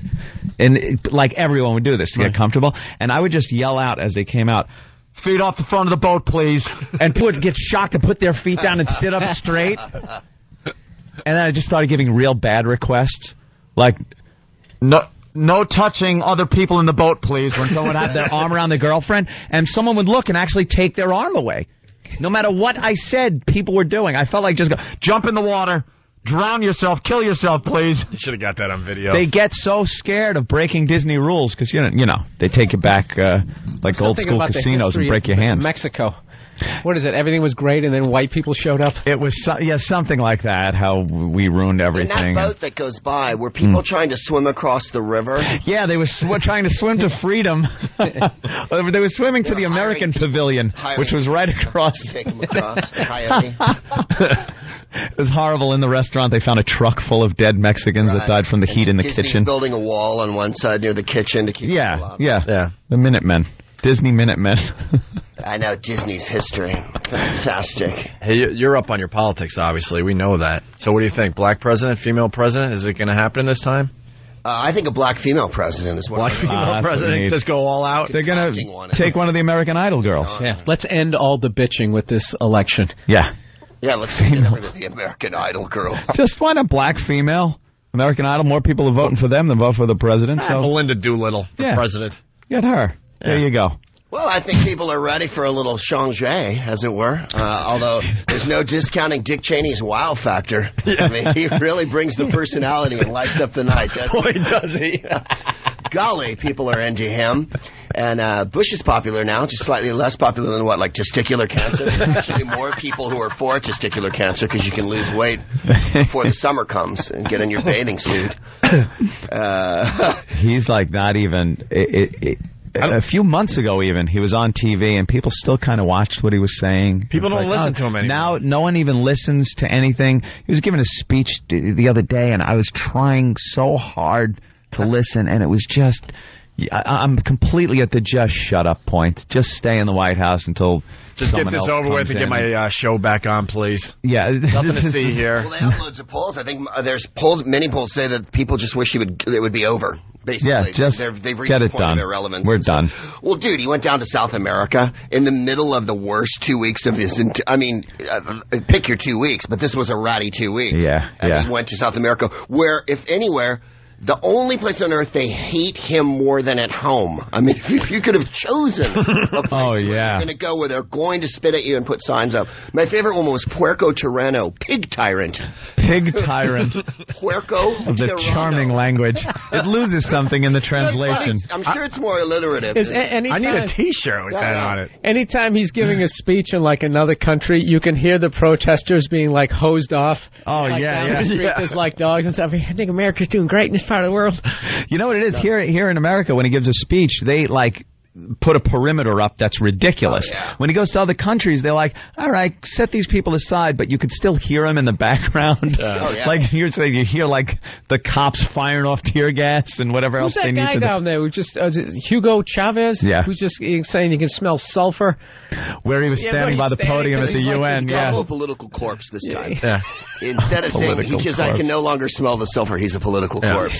So basically, the president of Venezuela has written him off as irrelevant at this point. And he went down to talk about biofuels. Yeah, biofuels. A guy from Texas whose family's in oil went down to talk about biofuels to Brazil. You can make it out of corn and wheat. No, he's on a roll. He's on a real roll. And I was just in Washington 2 days ago, and the Attorney General came out and said mistakes were made. Yeah. my favorite blanket. Mistakes were made. They used a loophole, I love this, in the Patriot Act to just kind of fire and rehire some attorney generals without any congressional input or having to go before Congress and be approved. And it was just like, well, some mistakes were made. And I think the fact that the Republicans and the Democrats are coming out against this, it proves there's some mistakes. Some mistakes. Why can't we use that in our own lives to get out of crap? Hey, so, I was smoking some easy. weed and had a brick and I'm selling it to people. Yeah. Some mistakes were made. Oh, okay. You're Can free I to go? You're free to go, sure. The fact that the cops arrested me shows that some mistakes were made. No, it is wild. They don't admit anything. But the thing, Cheney keeps saying that we're winning the war and that people who are opposed to the war are what are causing us to lose it. Yeah. The logic of that is inescapable. I don't see that. We're there, putting the troops in harm's way. At this point, I don't think it has anything to do with the protesters. I'll be honest with you. I think with all the protesting and stuff, because a lot of people were turned off by the Hollywood, as they call it, the Hollywood elite coming out against the war because it's business as usual. So people that were for this military operation were like, oh, screw you. These people live in their ivory towers. They don't know what's really going on. But even the hardcore people that were behind this war didn't need to listen to protesters. All you had to do was kind of just watch and say, wow, this ain't working. You didn't need anyone to tell you it's not working. It ain't working. Something is amiss when, they're doing cute little stories on the news, and then as a little tag you hear 138 people were blown to bits today in Iraq, and children in school. They can play that game because it's not like an army to defeat over there. They're just going to sit there picking off our guys. Yeah, there's no winning or losing over there. There's trying to gain control of a situation, which they're obviously not doing. You either got to go balls out or leave. There's no middle ground of just let's keep sending dribs and drabs of people there. You need to occupy a country by sending in so many troops that you could have them everywhere so no one could put together a goddamn transistor radio wire without you knowing that they're doing something. But they just send enough people. It's just enough people to blow up at random. That seems to be what we're doing. The only way to successfully occupy a country is you have to commit genocide. That's the only way to do it. Yeah, pretty much. Which you don't want to do. So this, you got to do what we did to the Indians, which was brutal. Or Japan. But, we wouldn't have St. Louis if we didn't. No. We really, hey, good old St. Lou. Japan, you're going back a few years, but, Japan was pretty devastated after the war, and we sent in an occupying force until things got better. there weren't happy people there. I'm sure all the Japanese weren't walking around going, "Yay, the Americans are here." We helped them out, though. But again, that was a war of armies. That's just it. Huh? They keep saying that this isn't a civil war, which is like holy fallacious, you know. They're killing They couldn't thousands wait for the moment to fight each other. based on just their beliefs. Yeah. And you don't install democracy. I got news for everybody. Either people want it or they don't want it. You don't come in and go, "You're a democracy now." Right. Everybody vote. Everybody's equal. You know, women in the gym. But we don't want to be a democracy. It's like, wait a minute, we need to kill. We need to kill everybody we don't like first, Right. and then we'll be a democracy. I've been living next door to you for 25 years now, and I finally have the opportunity to kill you. Isn't that amazing, though, how that happens? Like that happened when the whole Russian thing died, like in Czechoslovakia. I had no idea. Bosnian Serbs had no idea. Hated each because other. they had a unified enemy. Let's get these guys out of here. And literally the second they left, maybe they had some beers for like a week. Yeah. It's, all right, guys, it's on again. We're picking up where we left off 80 years ago. That time is over. That's the hard fact that no one wants to admit is strongman dictators keep little principalities from fighting each other. When Marshal Tito was in the Balkans, there was no war. As soon as he left, Bosnia and the Serbs went at each other. The Croats and the Serbs. As soon as Saddam Hussein was removed, the Shiites and the Sunnis go at each other like nobody's business. Yeah. Dictators make people afraid of one person. Right. Yep. There's no getting up in the middle of the night and going over to your neighbor's house and blowing it up when there's a dictator. Yeah. Once the dictator's gone, the game and on. both of those sides have to fight to see, if one side wants democracy, in order to get it, you have to fight the side that doesn't. It's like the American Revolution is based on that. The English were over here. Americans who had been here wanted their independence. It wasn't like, hey, okay. There had to be fighting and horrible war and death and destruction. But the Americans wanted their freedom. It wasn't like, hey, you want this freedom stuff? You want some freedom? Take it whether you like it or not. Plus, the revolution was never overwhelmingly popular even in this country. It was probably about 50-60% of people that wanted it. Yeah. There was many Tories and people on the English side in America during the revolution. Yeah. That's why it took 8 years. And I'm sure they were all doing the Cheney thing in England for the whole 8 years. Don't worry, it's not a civil war. They're going to win. Listen, they're in the last throes of the insurgency. Last throes. Let me send a few more boats of troops over. We'll have a surge and we'll fix this right up. Mission accomplished. People are saying we're getting too political. Oh, my God. Sorry.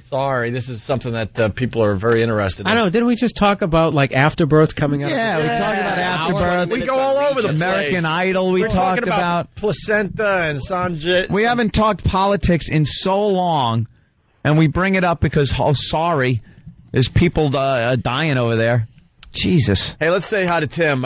Tim, what's going on? Hi, Good morning, Tim. everybody. How you guys doing? We're doing good. We got Greg Proops in the studio. Very funny comedian playing Carolines all weekend. Greg Proops is hilarious. I've seen him before. He's killer. That's why I say that first. Thank you, Tim. Hey, really fast before Tim asks his question. Do you just go free form on the stage? Because I've seen you a couple times. I have material. No, I know you have material, but it almost seems like you're one of these comedians that you feel very just comfortable on stage and you kind of go and really take some chances. Well, I can do. If I'm feeling it, I'll go off the book. I don't feel like when I see you that it's like set up joke. You're kind of going free form and just really getting into some really good discussions. In other words, you feel that my act is disorganized. Honestly, and joking. and you're lazy and you don't write. Yeah. Well, if you would write it down on paper, Greg, like you can remember it from show to show. Honestly, like you weren't even prepared. Yeah. It's up there just stammering. Up there and you pulled something out of the box, and I don't know what was going on. I'll tell you, from where I sit, it's very refreshing because there are comedians that go to Carolines. I go there a lot, and I'll see some people year after year, and it's like, oh my God, it is almost exactly the same set from last year. Yeah, no, I goof around and I try to mix stuff up, and even the stuff that I know that I do a million times, I try to redo it. I'm sure we all do. And you try to make it in. You're like Sting. You do a new version of like a reggae version on a loop. I have all my hair, and I have some talent. Yeah, and you're not going to pick up a lute anytime soon. A lute. Hey, Tim. Tim's an Iraq vet there. Tim, what's going on? Good morning, guys. Yeah, I'm a Marine Iraq vet, and just to say that, I agree with Anthony's comments that we need to go, I guess, balls out, if I could say that. Yeah. I think the biggest problem, we need to double the deployment time and at least double the troop strength over there in order to win this. That's the problem, is that we're too scared to keep people there for too long because everybody, they're doing the year deployments with the Army. World War II, you were there for deployment, duration. You got the war done because you wanted to come home. Yeah, By the time you get there, you get used to fighting. It's, hey, get ready to pack down. We're going home. The next unit's coming. And you're lucky enough to go back home, by the way. It's one thing or the other. We have to. We either have to be an occupying force with like martial law and the whole deal, or just get out and let them fight it out and see what happens afterwards. Maybe get another dictator in there to rule with an iron fist. But this strategy isn't working. Well, there was no coherent strategy, I think, was the problem. In the first Gulf War, there was overwhelming force. They had over 500,000 guys there, a billion countries, everyone unified. We were in and out. It took 6 months, and boom. Yeah. It's like an old Tyson fight. Yeah.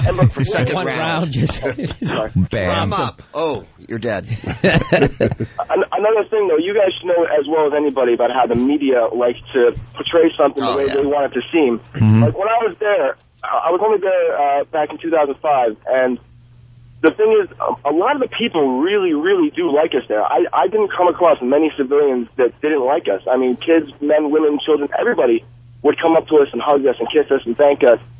And it was more people from, like, other countries, like, Yemen and Saudi. That's where a lot of these, insurgents are coming from. It's not just Iraqis. It's a lot of radical Muslims that just don't like us, and that's the battleground is Iraq. A lot of the people really do want freedom and really do support us and love having us there. Yeah, it seems like Iraq has turned into... Puts out the way they want it to sell papers, the way they want to sell the news. They make it seem like everybody hates us there. Yeah. I mean, I'm still 100% behind the war, and, I mean, it's just the media is the biggest problem with this entire war, and the politicians trying to control the war. Iraq's like Woodstock. This is the war we want from. We want this result. Do what you need to do to get it done instead of them nitpicking. That was the problem with Vietnam, and unfortunately we're repeating that because there's too many media and politicians playing a part in trying to control a war that generals who spent 30 years of their lives in the military should control a war. Yeah, every general that retires or, forced retirement or removed or something that happens or he just leaves always comes out and says, boy, they aren't listening to the generals. Mm-hmm. And they're the people that, maybe you should be listening to. It's so political, and once a war gets political like that, it's over. Oh. All right. Was it always like that? Thanks, Tim. Have a good morning, guys. I'm Not during the big one. All right. I'm saying, yeah. Your generals used to go in and go, Mr. President, go F yourself. This is what needs to be done. More importantly, kick your wheelchair over. Christine from Jersey wants to know, about your hair there, Greg Proops. She loves your hair. Who does your hair? I do my hair, but I have a small midget that I carry around in my suitcase with me, Otto of Secaucus. Just in case. Just a small Polish boy. And he climbs on top of my head. And we love the midget. Shellac. We love the midget. Big fans of the midget on the show. Different variety of products, a little spiker, little spray. It's not as high as it was, but I'm going for some vertical clearance this week. Some height, yeah. A little Jimmy Neutron action. a little bit. I think it's Johnny Depp and Crybaby. Yeah. What was the Brad Pitt movie? There was a 90s one where he had a big... Johnny Suede. Thank you. Wow, we got a Brad Pitt fan. Leningrad Cowboys. The hell was that? Wow, he couldn't wait to tell us the answer to that. He wore a giant booth in it, and he looked awesome, it has to be said. He had a tremendous wall of hair. I'm a big fan. My wife wants it down more, but I still like it big. What can I tell you? For me, it's all about the early 60s. What else is on your mind these days? We did the politics. Yeah, and we did the war. Got into that morass of non-humor that I'm so famous for on your show. Don't worry, we'll tell everyone how funny you are. This is intelligent conversation. But anything else that you're thinking about these days? Anything on TV that kind of strikes you? That's it, really, no. Not thinking about anything else. Got nothing. I got nothing else. Sorry, I made myself hysterical. Got no opinions, no act. Tell you the truth, everything's cool. I mean, I don't know what everybody's so upset about TV and everything. People are just upset in general these days. You see a lot of sad people walking around the streets. I'm happy to be alive.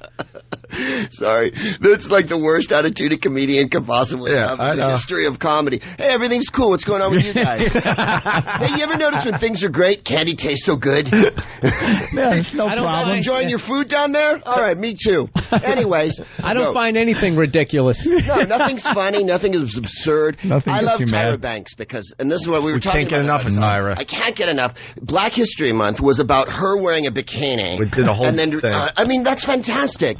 She is, I don't think there's ever been a more self-absorbed person in the history of talk. It's like she's breaking new ground. It's absolutely the most innovative talk show in the history of talk. Every Even situation. Oprah, yeah, or even Kathy Lee in the old days. Someone would say, like, oh, my father got shot, and they go, that's terrible. If you say my father got shot to Tyra, she goes, one time, I was at the movies and I saw a guy get shot, and I know what it's like. Like, what? It doesn't matter. I have cancer. One time, I felt really bad, and I sat on a Snickers bar, and it felt like cancer. And you're like, what? They sold an autograph. Black History Month is you wearing a bikini? And she was crying, and she thought this opened up doors for other, whores out there? I mean, she's practically Harriet Tubman. Yeah. She really is. Just like her. She's Sojourner Truth, man. At one point, they Dr. sold King. an autographed poster of me at a charity for cancer. Yeah. She always makes it about herself, no matter what is being discussed on the show. She wore a fat suit for a couple hours. Yeah. That gave her insight into what it's like to be obese. I mean, first of all, Our favorite was when she went homeless. Oh, yeah. For what, like 60 minutes? Yeah, with Like a camera crew and 22 food minutes, behind her. right, with a van. And, like, she could go homeless, you know what I'm saying? There's a lot of booty going on these days. It wouldn't kill her to not eat for, like, an hour. And She did the fat suit, though. Yeah, that was... fantastic to go homeless and then say you know what it's like. It's the most... Like, we always used to make fun of Geraldo Rivera once upon a day, you remember? Because he would inject himself into the story. Yeah. She's taken it one step further where there is no story about her, and the story doesn't make any sense whatsoever. It's like she would go up on stage at Caroline's, not tell a joke, and then come back and cry and go, now I know what it's like with him. It's so hard. Like, you didn't do anything. You didn't do... We got the Black History Month bathing suit clip. It's really quick. Yeah. All right, everyone, as we all know, February is Black History Month. And today, I'm honoring Black history by celebrating an event that not only changed my life and the direction of my career, Don't drink coffee. but more You're gonna importantly, spit it out it in a impacted second. the face of beauty for women of color everywhere. This month marks the 10-year anniversary of my appearance on the cover I think of we all Sports remember where we Illustrated were. Magazine's swimsuit Yeah. edition. That isn't a joke, Phil. Bill looked like, wait a minute. This is like That's an- not right. That's not It real. sounds like an SNL I have skit. a dream. Yeah, that goes That right one down. day, Malcolm X, I'm not a diner till you make me a diner. I understand. Tyra Banks. I I've understand been on because, Sports Illustrated. because they only did have white girls on there, but there was enough other black women who've done things. She could have picked them, but of Oh, course my she has to God. pick- Well, It had to be her. They're Yeah. running out of things, black people haven't done yet. That's all. I mean, come on. How many times can you talk about George Washington Carver and that goddamn peanut? Right. But and then So it's time for Tyra. this is really quick too, and it wraps it up. And it meant so much to me because the moment the decision to put me on that cover was made, it was a decision to recognize and celebrate black beauty. And ultimately, what that SI cover did was it enabled young women of color to realize that they can Be dream sluts. big.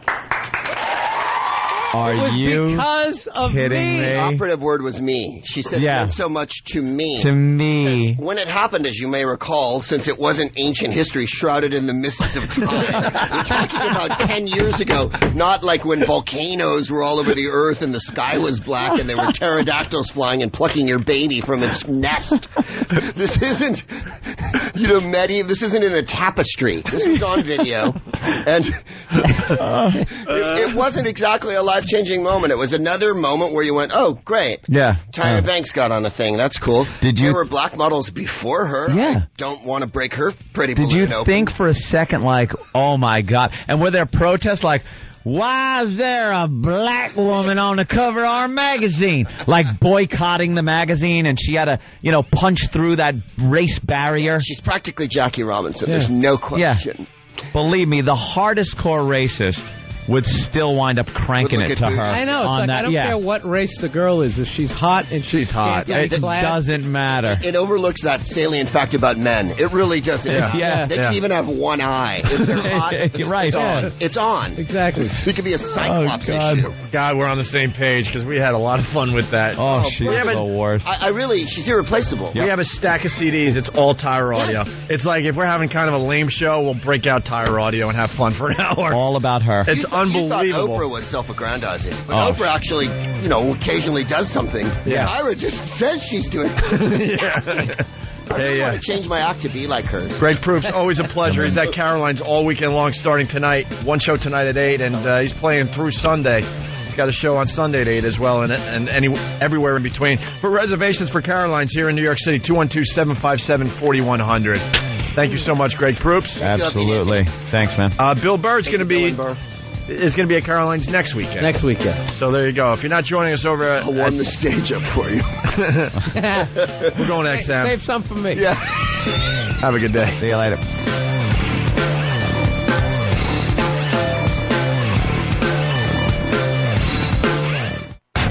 It's the Opie and Anthony Show.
Here we are over at XM. Bill Burr made the walk, obviously, and Greg Proops decided to continue with us, which is very good news for the Opie and Anthony show. Thank you. He's the voice of Bob the Builder, so we're kind of talking about that as you guys were listening to Ecstasy of Gold. And Bill Burr, has no idea about Bob the Builder, but anybody with a kid or that has been around kids for any length of time knows Bob the Builder. This'll hip you to it. Can we build it? Yes, we can. Well done, Anthony. Well done, Opie. Thanks. Bill, you should recycle. Well, it started with someone on This just sounds like Greg Proops to me. Pretty much. I gotta same voice as me. Well, I gotta watch the show. Hold on. Dan from... You'll be bored after 20 seconds. It's for 2-year-olds. Yeah, Dan from Raleigh started this. Does Greg's contract prohibit him from saying horrific things using the Bob the Builder voice? And we asked that off air, and Greg's like, it's my real voice. I didn't have to change it or anything for the... Yeah. Is that a rusty trombone? Golly, Wendy, you should play that. Oh, Muck, put down that trombone. It's rusty. He's huge with the under 5 crowd, like you said. I'm big. If you can't walk yet, I'm all over you. And Bill asked, if you walk up to kids and try to freak them out, but you had a good answer to that. Yeah, I'd have to wear a construction helmet and be 3 inches tall. Yeah. For them to understand. Kids wouldn't get it. No, they would go, why is he doing that? He's desecrating the thing I love. See, that sucks. Because they knew the word desecrate. Yeah, because if scaring children is one of the highlights of being an adult. Oh, it's a blast. It really is. Someone's going to get electrocuted eventually. I didn't like the sound of it. I was just going to say, there was a kind of a people Tesla touch it all noise. the time. A little hum. One of these days, you're going to go up in flames. But Wizard. Yeah. It really did touch the mechanics, man. Hey, Dumbledore, or whatever. So he can't get the recognition for one of the hugest voices ever. Yeah. There you go. And you know what? It's just as well. I don't have to do public appearances because I'd have to wear a helmet and whatnot. And would be... And I couldn't fix anything, to be honest. Yeah. Now I can barely fix coffee. So do you get any, MILF kind of groupie action going on after a voiceover? Oh, yeah, completely hot. Come out with your shirt open down to your navel, just coming out like Tom Selleck of the voiceover world. You've been there for my recording sessions. I wear PVC pants. Totally leave my shirt. In fact, I wear a mesh shirt, if you remember those. Oh, yeah. Tom Jones. Yeah. There you go. Like a total mesh shirt, and then there's MILFs waiting Bob outside. Bob the Builder voice. That was awesome, dude, and I'll go recycle this. Reuse this. Yeah, the bad porno lines. It's great. I also noticed you sat down and you said, I love New York papers, because, you're from where? San Francisco? I'm from San Francisco, but I live in Los Angeles, and we have a newspaper, I think. And but we never have fantastic headlines like Campus Life Choke with Pills Study. Yeah. Which I went to campus once upon a time, and I never choked on pills. Yeah. I did, however. I didn't study either, but there was never a hyphen in between. Last minute bell shocker. It's hard for us to call these newspapers. Which one am I reading? Oh, the news. Yeah, the Massacre in Village, shootout. Hill smoking hot in D.C. That means Hillary. Yeah. Yeah. She's Hill to the Daily Hill. News. They just call her Daily Hill. News calls her Because Hill. it's too short. You couldn't write She Hates America every single time. So you have to write Hill.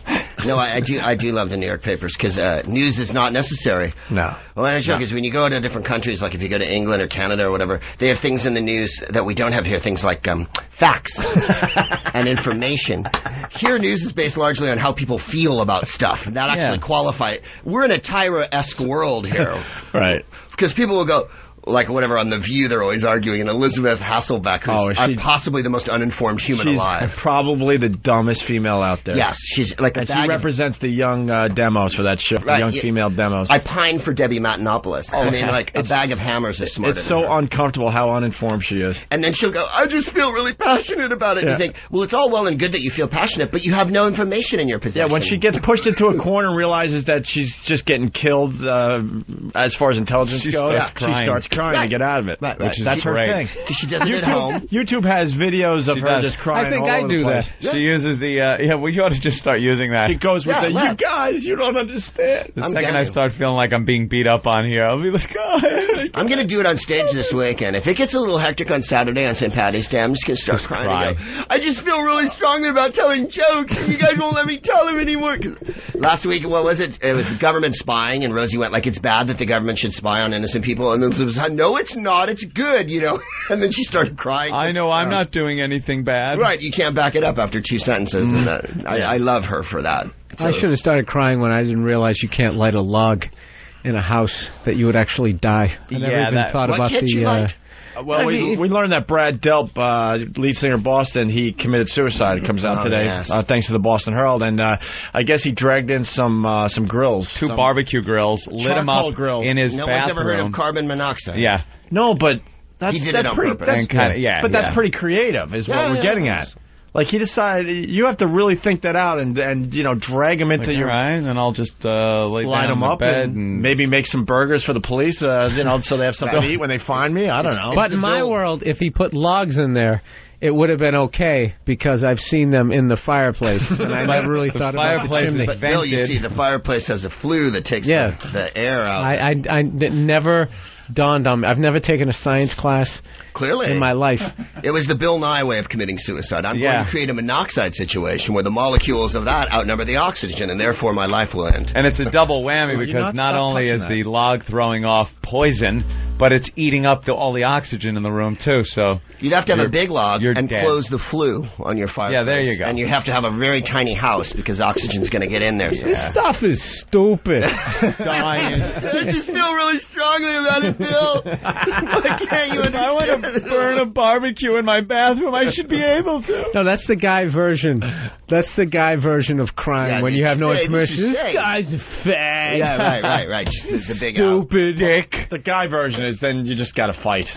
Yeah. When you feel really stupid and someone is just killing you with their intelligence. Like, all right, now we got to fight because I have nothing else left. Right. I have no more ideas, so I'm going to punch you. I have to beat your brain down to my level of intelligence. Right.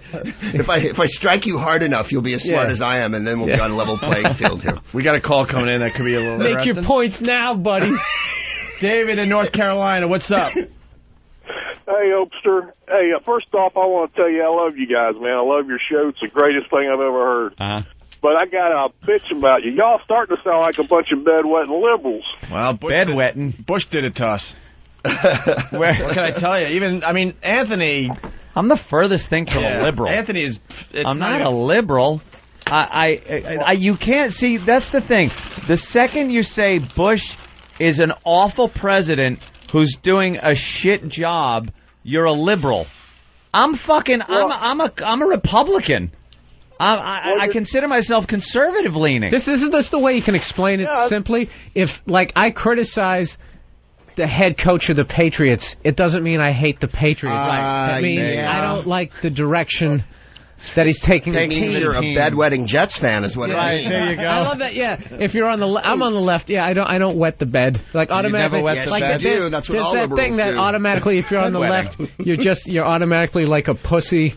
Or if you're on the right, you're fucking John Wayne. Right, you're a gun-shooting psychopath. Your mattress is just full of big yellow stains. Oh yeah. You got to keep flipping it over because you wet the bed every night. Yeah. You sound like some Jesus freak conservative. Yeah, really? Bill Burr, I love you, man. I think you're great, but you're hopeless. I'm trying to say the open. Because I don't share your opinion? Exactly. Wait. I want to know why. Dave, go ahead. Why? Give us an example. Well, you just, any little whiny-ass thing that comes, everybody sits there and complains on the show about all the PR problems, and they want to ban this, and the women get everything that they want is the liberal side. That they don't want is the liberal side. And he's not really answering the question. Bush is an idiot, man. All right, I'm not saying that, but you got to, except for the war. He just contradicted himself. Except for the war, what? Do you understand Bush's the economy and everything? No, hold on. He hasn't done a bad job. Bush has done an awful job because he's completely fixated on the war. You remember other presidents, and I mean both Republicans and Democrats, there would always be footage of them on the news sitting at a table signing things. And, then they'd hand out the pens, or you'd see them with members of Congress, and they're actually working to help the country get a little better, maybe. Whether they did accomplish that or not, they actually did something. I have not seen Bush do anything except stand up at whatever speech he's giving, and it doesn't matter how the speech starts. It could be fucking Cogswell Cogs companies talking about fucking cogs, and it'll turn into, we need it for the war, there for the freedom, cogs for freedom. It's like everything Anthony, he's done revolves around the war. I will give you that, Anthony. You're right. But you've got to realize this is a different kind of war than we've ever fought in our history. No. It's pretty similar to Vietnam. Yeah. It really is. I don't want to sound like one of those, it's another Vietnam. It's not another Vietnam, but there are a lot of similarities. There's a way to deal with this type of war, and it's not being dealt with properly. He never answered the question how I was hopeless. He's just, you're hopeless. Yeah, how's Bill hopeless? Because of this, that. You're just so far to the left, Bill. Like I said, I love you, man, but you just got, I respect your views, but you're just so far over there, I'm not going to bring you back over. I'm pro-choice, but I'm fucking pro-gun. I love my fucking guns. I want whatever kind of gun I want. I want to be able to buy it. But I'm pro-choice. So what does that fucking make me? How does that fucking thing? I want to shoot fucking fetuses. That's how fucked up I am. I love you, man. Don't get me wrong. I know you automatically get like pigeonholed. Like my view on abortion, I wouldn't want to tell anybody what to do, but personally, I wouldn't do it. But and like porno, I think porno's bad for you. I'm kind of anti-porn in a way. Yeah, I just feel like it's like I view your soul like it's like pixelated, right? And anytime you ever watch something like you shouldn't have seen on the internet, you just feel a couple of cubes, a couple of pixels go away, and then you just kind of walk. You're a little more evil. That's pretty good. I don't think it's healthy to watch yet, but but two gay guys want to get married. I don't give a fuck. Yeah, I don't care about that. So either. It's like that doesn't bother me. I kind of ergo the bedwetting, Bill. Yeah, now you're wetting the bed. Yeah, exactly. It's like I jump on both sides. How dare you have a complete I'm all viewpoint. for blowing, Osama bin Laden, blow those mountains up, nuke them. I don't give a shit. Whatever, right. Yeah, it's like you just... Get rid of them. If you have one opinion now, that's to the left or to the right, then you're hopeless. You know why? You know why? Because if you just described what you are and how you feel about things and how I feel about a lot of things, it lies in the middle somewhere, and no one really wants that because you got to fit into one of the categories or the other. It's become like wrestling. Yeah, you're either a heel or you're the baby face. Baby face. You can't be in the middle. You can't be a heel baby face. You're either dressed in black or you're wearing the white hat. Right. Depending on how somebody views it. That makes it easier for everybody. Then they know what you are, and they know if they could like you or hate you. Wrong, man. Huh? No, I think we hit you right on the head. Yeah. No, I told you at the beginning. I respect everybody's opinion. I think you called me hopeless. Made out of. Well, you are. You're way over there, Phil. See, he's not even hearing me. I just said I was anti-abortion and porno. So I'm not way over there. Well, you're just about over there. See what I'm saying? Like, you can't... Hold on. Forget it. David, at this point, you better just start crying. Just cry. I think you're hopeless. Or challenge Bill to a fight. That's your two options at this point. You're acting like a gay retard, and I'm very passionate about that. All right, David. Thank you. Thank you very much. All right. Y'all rock on, man. All right. Hi, Dave. Hey, you heard about the old lady getting mugged? No, what old lady? It didn't make San Francisco or L.A., the 101-year-old lady that got mugged? Listen, I'm for that, and I'll tell you why. Yeah? They all have a lot of money, and they're they can't defend themselves. They're easy pickings, I call them. Yeah. Yeah.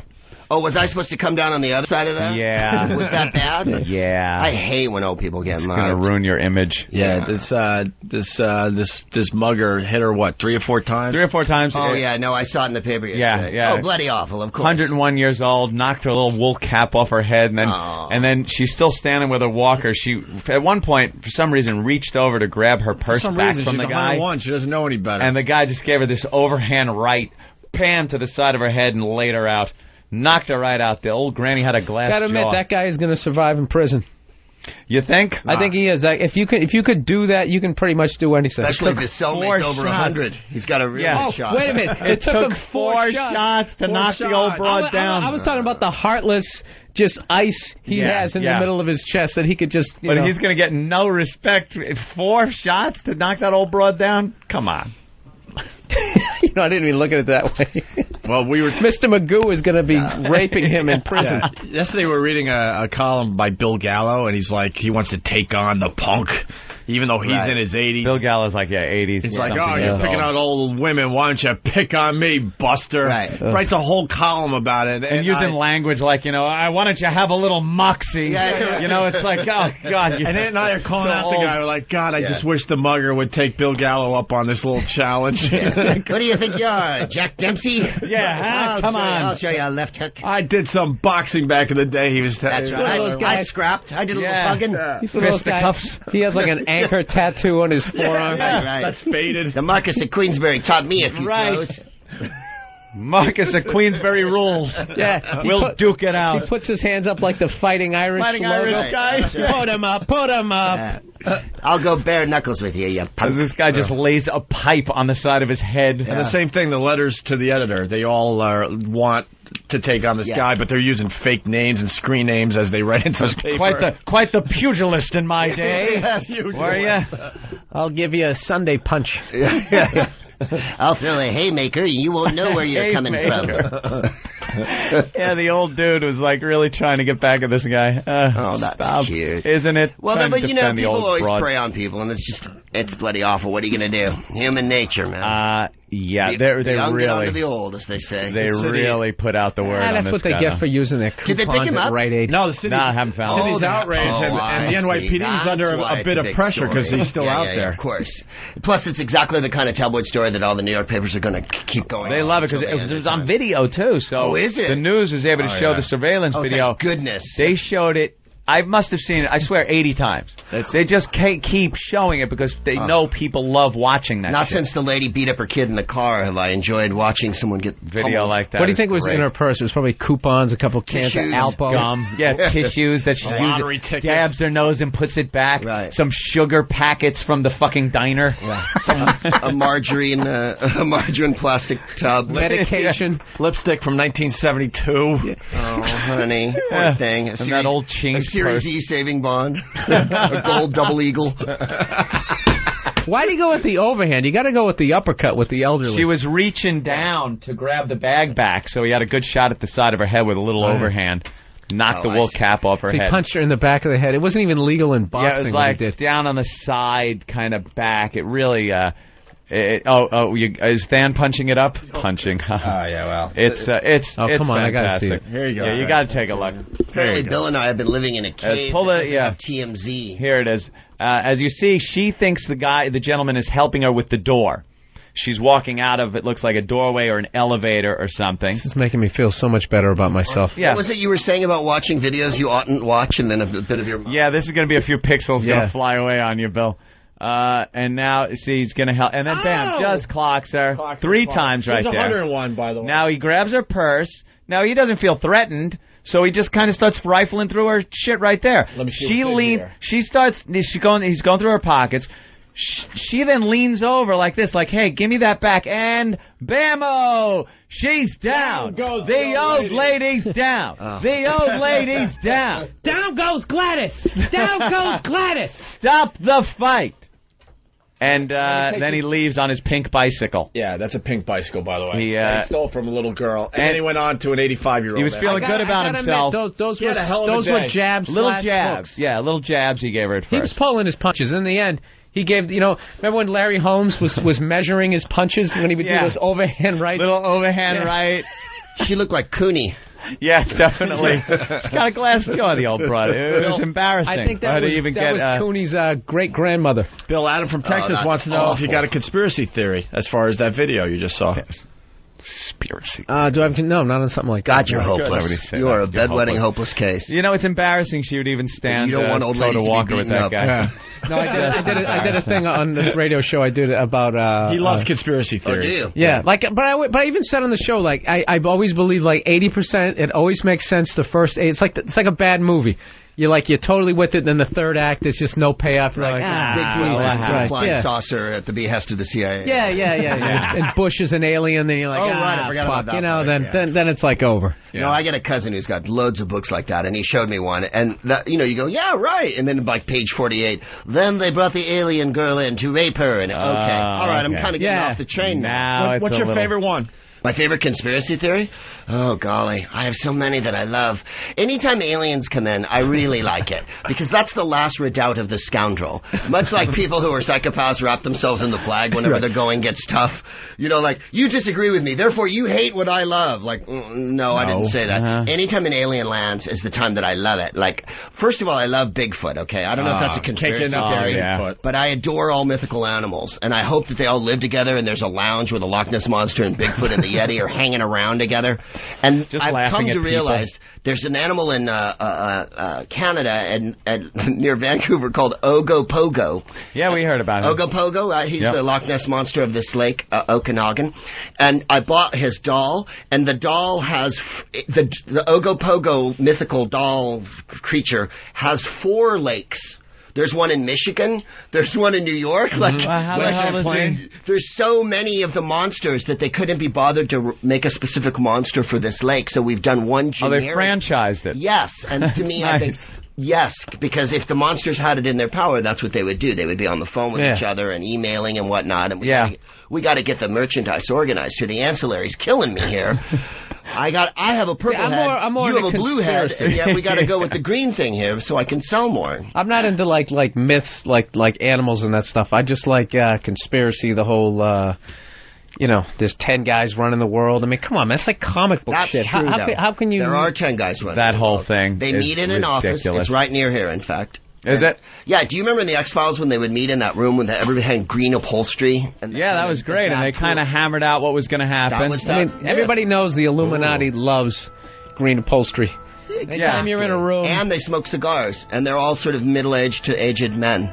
Now, who picked out the furniture? Is he part of the secret society or is it just somebody that they killed afterwards? You know what I honestly believe? I don't believe that 10 people run the world. I think there's probably 10 groups of people like constantly fucking with each other. Each of those groups. Yeah, constantly fucking with each other. Yeah. I say we go with red upholstery. Trying to basically run everything.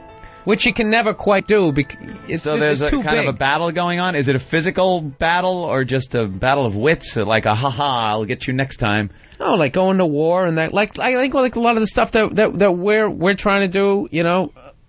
Just putting like bases everywhere we go. That's a way to like try to take over the world. I think that's fascinating. Take over to the me. world. Don't you think if we wanted to kind of take over the world, we could do a better job of it? Well, we want especially without the Soviet Union there anymore. I think I mean, like having like an empire, a way to get people like under your control. You just put bases everywhere. I still think we could do a better job of that. We're not there's always room What's for your improvement. favorite conspiracy theory? I like the moon landing. Oh, that it didn't happen? Yeah. That's true. It was in a stage in Tustin, California. Yeah. See, he knows. I love that theory. Well, you came up with... I have a good one. How come when people look through a telescope, they never see the car or the shit we left up there? Yet they can look at Pluto. Yeah, that's what got me thinking. Really good point, Bill came up with this about a week or two ago. And you're the person who doesn't know that fire goes upward. I know. That it creates heat. That's why my show is called Uninformed. Uninformed. I have a license to be a complete ass. I love Bill's show. It's called Uninformed, and he'll talk about stuff like he absolutely, like it's fact. Yeah. Like it just came out of a fucking encyclopedia because he's got a mic in front of him. See the car on the moon. No, it's more. It's more. Hell of a shot for the cover of the Post, though. Can I ask you a question? Why don't they show that just to end that? The scientists got to satisfy you. Yeah. Mean? There's no telescope that could look at it, really. They have... Would you shut up? It's Anthony, they can look at other fucking galaxies. Yeah, but now you can't take a picture of the fucking Ford probe they left up there? We could see that scary face on Mars. You don't even get it. We could see the scary face on Mars. First of all, I don't like Mars how is huge. I talk about it like I know, and I'm ridiculous, but he's talking like he works at NASA. We don't have the technology. He sounds like Captain Kirk. Someday we will have warp drive. We don't lunar landing. What is it? Like Earth-based telescopes. You're not going to see the fucking... Look, dude, do you think I really think that we fucking fooled the whole goddamn world? Yes, I do. That we didn't land there. Do you what is the fucking purpose? Like I said, we have a what would even be the purpose? There's a mirror on the moon that we point a laser at to get the distance from the Earth to the moon. Yes, you mentioned that last time. And they check it every so often and to make sure it's not position. coming to get us. Yeah, the moon might come and get us someday. Yeah. But there's evidence that we've been there. Yeah, but you can see that, though. And That's why you have visors in your car. That runs on water, but they just won't let it out. man. That's a good one, too. And tires that never wear down. Yeah. They won't let us have it. Nope. Oh, why wouldn't you believe that? You don't believe that they can make an engine absolutely do, that Bill. could get better gas mileage, but it's not cost effective? I mean, come on. These hybrid Now cars you're are- Mr. Science? No, you know what I'm basing it on? The fact that you have no these- information? No, There's a microphone just let me in front of you. let me finish before you destroy my opinion. I won't all right? destroy your opinion. I There's like, respect your shut opinion, up, Greg. Bill. Shut up. Oh, boy. There's like hybrid cars, right? Get I love like this. 35, 40 miles a gallon, right? Yes. They do. Do you remember like right after that OPEC bullshit in the 70s? Japanese cars were getting roughly 30, 35 miles a gallon. It's fucking 30 years later. Yeah. That's the best you can do. I'm just saying that is all a game. That's not a conspiracy. That's just like a clearly. game. I was just saying a car that ran on water, which would be a steam-powered car. Of course there's better ways to run things. Yeah. If everything is... if you get that solar makes me panels a on your loony? house, it makes your meters run backwards because there's so much energy coming into your house, it goes right back into the grid.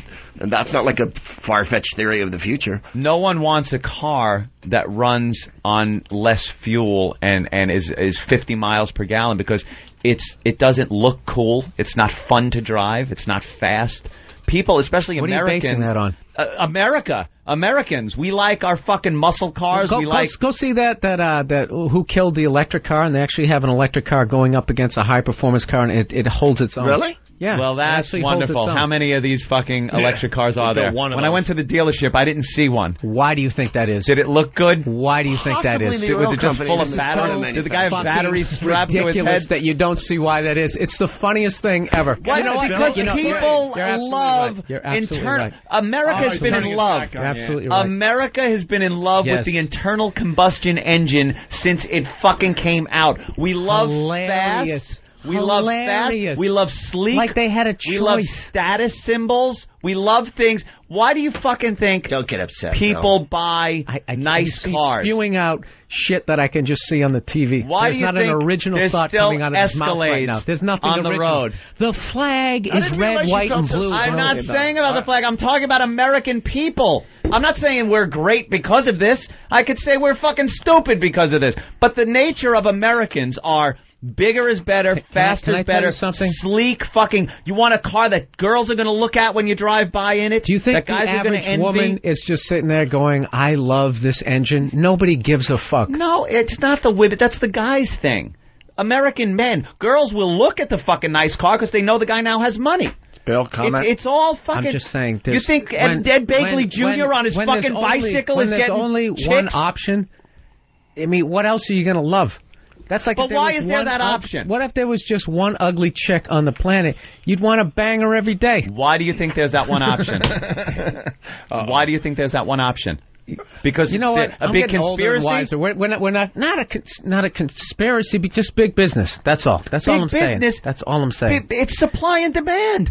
Big business. The demand is the demand, Calvin. What is it? Is an attractive car like the Edsel. What are these cars? Let me tell you, I used to own a Tucker, and I still have it. Gelman drives it. It's wonderful. The Tucker was a great car, Gelman. My thing, now this is my completely uninformed opinion. If you just make like electric cars and that kind of thing, we use less oil. Those fucking guys over the Middle East, they go out of business. They can't give money to terrorists. You solve it without shooting a fucking one bullet. But then how are we Put them out of business. How are we going to drive fast and look cool? So it's all about you and the wind in your hair? Yeah.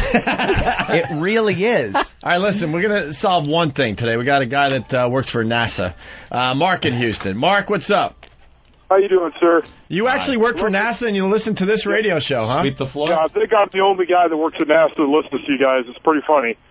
I wanted to comment on your conspiracy theory why you can't see the rover on the moon. It's because it's covered under about 40 feet of dust. It's been up there so long. It's and not. eventually the mirror is going to be covered under dust too, and they're going to have to replace it. What? This guy right now wait. is sitting at NASA with a 45 millimeter to his head. I'm joking.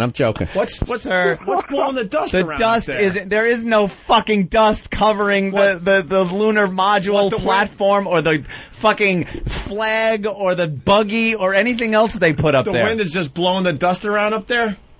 Yeah, all that wind up there. Right. It's really dusty and rocky up there. Yeah, and what's moving the dust? Could sir? possibly be moving the dust? The aliens? What do you do at NASA? Do you sweep up after the scientists throw their Halls wrappers on the ground? Or are you actually... You ever buy M&Ms from the machine and you got to press N3? Yeah. I'm the guy who programs that. Yeah, that's the problem. Sometimes it gets caught on the wire and people rock the machine. It's dangerous because the machine can fall on you because it weighs a lot. What happened was Jawas have stolen the rover. Yeah, that's what happened. This guy works in Nassau County. That's the difference. He said NASA, he means Nassau. All right, and it gives us a protest. I don't think that would happen. Oh, and someone's saying meteor strikes. I don't think enough meteor strikes are happening. That dust is covering 60 feet deep. All right, let's go to Matt in D.C. You know what? I have no idea. Matt? Moonquakes. We're getting a lot of informed. Oh, that could be. Could be a moonquake. Well, Matt. you know, the moon being made of cheese, a lot of times it'll melt when it gets too close to the sun, and then the rover gets covered. Finally, some scientific information. Thank you, Greg. Thank you. You're welcome. Matt, I'll be here all the rest of the hour. We're in Carolina this weekend. Hey, Matt. Matt. Yeah. Matt, you're on the air. Oh, Matt in D.C. Go ahead, Matt. Hey, Ann, have you heard of the Tesla? What? Have you heard of the Tesla from TeslaMotors.com? No. It's a high-performance, fully electric car. It gets 236 miles per charge, and you can plug it in anywhere. Yeah, Bill's got one of those. Plug it in. And what is this supposed to do? Yeah, the whole plugging it in is zero emissions, and the price tag's a bit... Emissions. Where's the power come from? Where's the power come from? It's a specially designed power plant. A battery source, obviously. No. I mean, when you plug it in, the electricity doesn't just come from your house. It comes from a power plant. Actually, it does. But then where does your house get the power? See, I'm trying to get to the end. I'm getting to the end game here, which is they're burning something to make energy in the world. So electric cars are kind of mythical as far as there's a myth there that they are emissionless. You're still using... You know what it is about you know what, and you're making a great point there, but your thing is just your opinion is just everything is hopeless. Like it's fun. Yeah, I love living like that. Just ride it out. And just anything to try to make stuff better is like ridiculous. It's stupid. It's not going to work. Like I must have brought up, I don't know, say what, maybe like 25 different things, and every time it's completely asinine that you would want to do anything. Necessity. Anything to try to make anything any better. I'll give you one word: necessity. I'll give you two words, jackass. We as human beings, look at history. I don't mind. I love Bill. Human beings through history my radio show. Yeah, I know. Don't do anything until we need to, until there's a necessity to do something. Then we come to the table and do it. Right now, there isn't a necessity to come up with better fuel. There isn't. It looks like it, and it looks like in the near future there will be. But right now, there's still huge vehicles out there where you can pull up to a gas pump. People aren't rioting because of the prices yet. People are freaking out, but not like there's no riots. There's no fucking until we go up to a gas pump and go click, click. We're out of gas, people. Then you'll see human the way we invent things when we need this. The ingenuity we have, that'll come to the surface. But until we need shit, we're lazy. Fucking humans are lazy. We don't care. There's still fucking gas coming out of those pumps. I want a fucking Mustang that does 150 miles an hour. Let me jump in real fast. Kyle from Jersey. You guys are trying to be smart on your show, yet the pad data can't even spell conspiracies right. Oh, that is classic. Oh, Danny. Yeah, bravo. With the XM, look, spelling's overrated. It really is. Oh, God. That's just getting specific and careful. That's really funny. I don't need that. That's just insulting me. Jason in Indiana. What's up, Jason? Hi, guys. I just wanted to call Bill a fucking idiot, but Anthony pretty well cleared it up for me about the where's the power come from thing. Yeah. So, I'm not so hopeless, Bill, as I am. I know that humans can adapt and come up with things when they need to. And that's why we've been around so long. We don't need to yet, is what you're saying. We don't need to yet. Some people say the global warming thing is, oh, my God, it's going to be awful. This is going to happen. This right now, today, I go outside. I'd like it to be a little warmer out. I think if everything was underwater, it would make everything a little more interesting. A little more interesting? I agree. It'd be like that movie with Kevin Costner. Yeah. Waterworld would be a great way to live, wouldn't it? Yeah. It would be different They than still had cigarettes in the water world, which I thought was an interesting fact in that movie. All the bad guys had to smoke. How do you make the cigarettes? Where did you grow it? Where did they get it? Right. Apparently there was a lot left over. A little tobacco. You want to talk to this guy, Bill? Jason? Jason, why is Bill an idiot? Because he's a cockeyed optimist who wants the world to be better. Wets his bed. Stars in your eyes. And what are your qualifications? I have none, and I've got nothing. You know what? I love this guy now. I have none. Fine, that's great. You know what? All right, why don't we take a break? That was great. You guys should just agree to disagree, obviously. Well, I think we're going to have to agree to disagree. Why don't you agree to I want to see you leg wrestle. Yeah. No, I fucking tapped out 10 minutes ago. Hey, we got a lot of people here. Why today? Wow. Why is everyone here today? Because it's a beautiful day. Let's see, there's also men in uniform. Well, tomorrow we're doing a special walkover, and we were going to try to find a restaurant and surprise everyone with breakfast, and it kind of fell through. So we're going to have food up here tomorrow for all the listeners that do the walkover. Ooh. When you say food, do you mean like the kashi that you're eating, or do you mean like kashi? What's wrong with my kashi? I adore kashi. I'm just saying, do you mean that, or do you mean like ham and eggs? Actually, it's going to be Italian food. Oh, okay. You got to dig down. Did you get the free tampons that were in the kashi? Fucking girl cereal eating motherfucker. It's going to be from Rivoli's, Tom's River. Yeah. So, but why are all these people here today? Just heard about the kashi giveaway. Free kashi. Are those blown oats? Estrogen flakes. now with pink ovaries. Is that a marshmallow fallopian tube in your kashi? Those are delicious. The builder's giving me shit. This is wonderful. Greg Proops at Caroline's all weekend long. You staying? You going? What are you doing? I'll go in a minute. You're almost to 10. Well, I got to go pass out. We go to 11. Oh, you go to 11? I'm going to go before then. You should. Because I want Bill to hold this down the rest of the way. I can't hold it down. I have absolutely no information. I just have hope.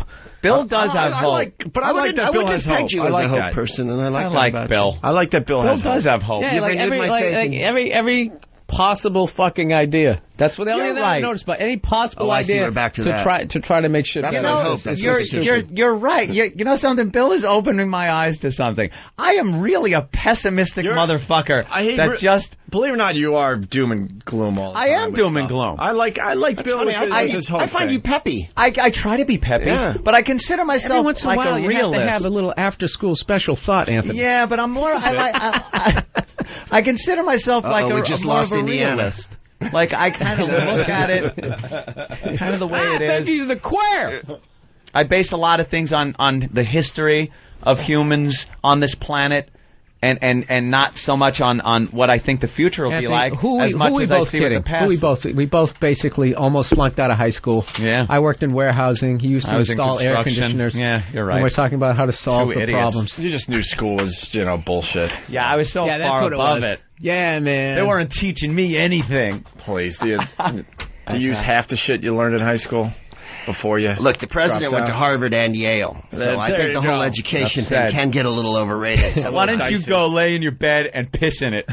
I'm gonna. Liberal. You know what I do? I wrap myself in my Hillary sheets, and I've got my Obama underoos with the footies on them. Hey, you didn't answer the question. Pee all over myself. We started with this: a black president or female president? Does it happen at all? And if it does, Republican. I don't think anything can happen. That's where my hope comes in.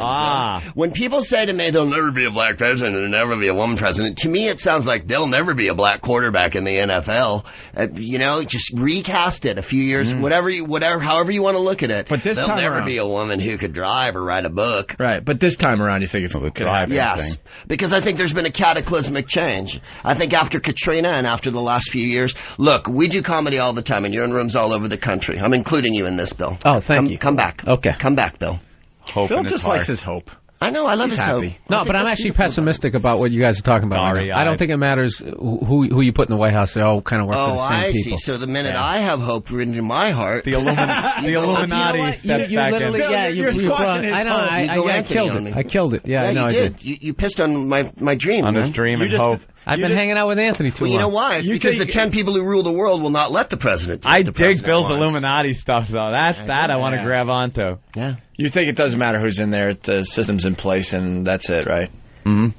I think from what I've read, they say if you get into office, you're lucky if one thing. Wait a minute, from what you've read at the warehouse? If you can get like one thing, that I read in the back of a DC comic book, that if you can get one thing done, you've had an unbelievable successful thing. What if his is eradication of all white it's people? ridiculous. Those guys just plowed through everything. He's one of the most successful presidents ever. Dubai, man. That's all you need to know. Before we go to break, Greg Proops will appreciate this. He's playing Caroline's all weekend long. But Ant's theory about how, like, with the president and what they show you after you get into office. Oh, but that's Bill Hicks, actually. Yeah. Was it Bill Hicks? Yeah. Yep. They show you a different view of the Zapruder film. Yeah. A different angle. Yeah, we just Any went. questions? We just went on and on about it, like go into the basement. like there's actual video. Well, that's it's how not even appreciative film. Hicks was, It's too. just 20 different angles of it, and he's that joke is brilliant from on it. '93. That was Bill. I'm a huge Bill Hicks fan. '92, and he says the first thing we're doing is going to go get Iraq.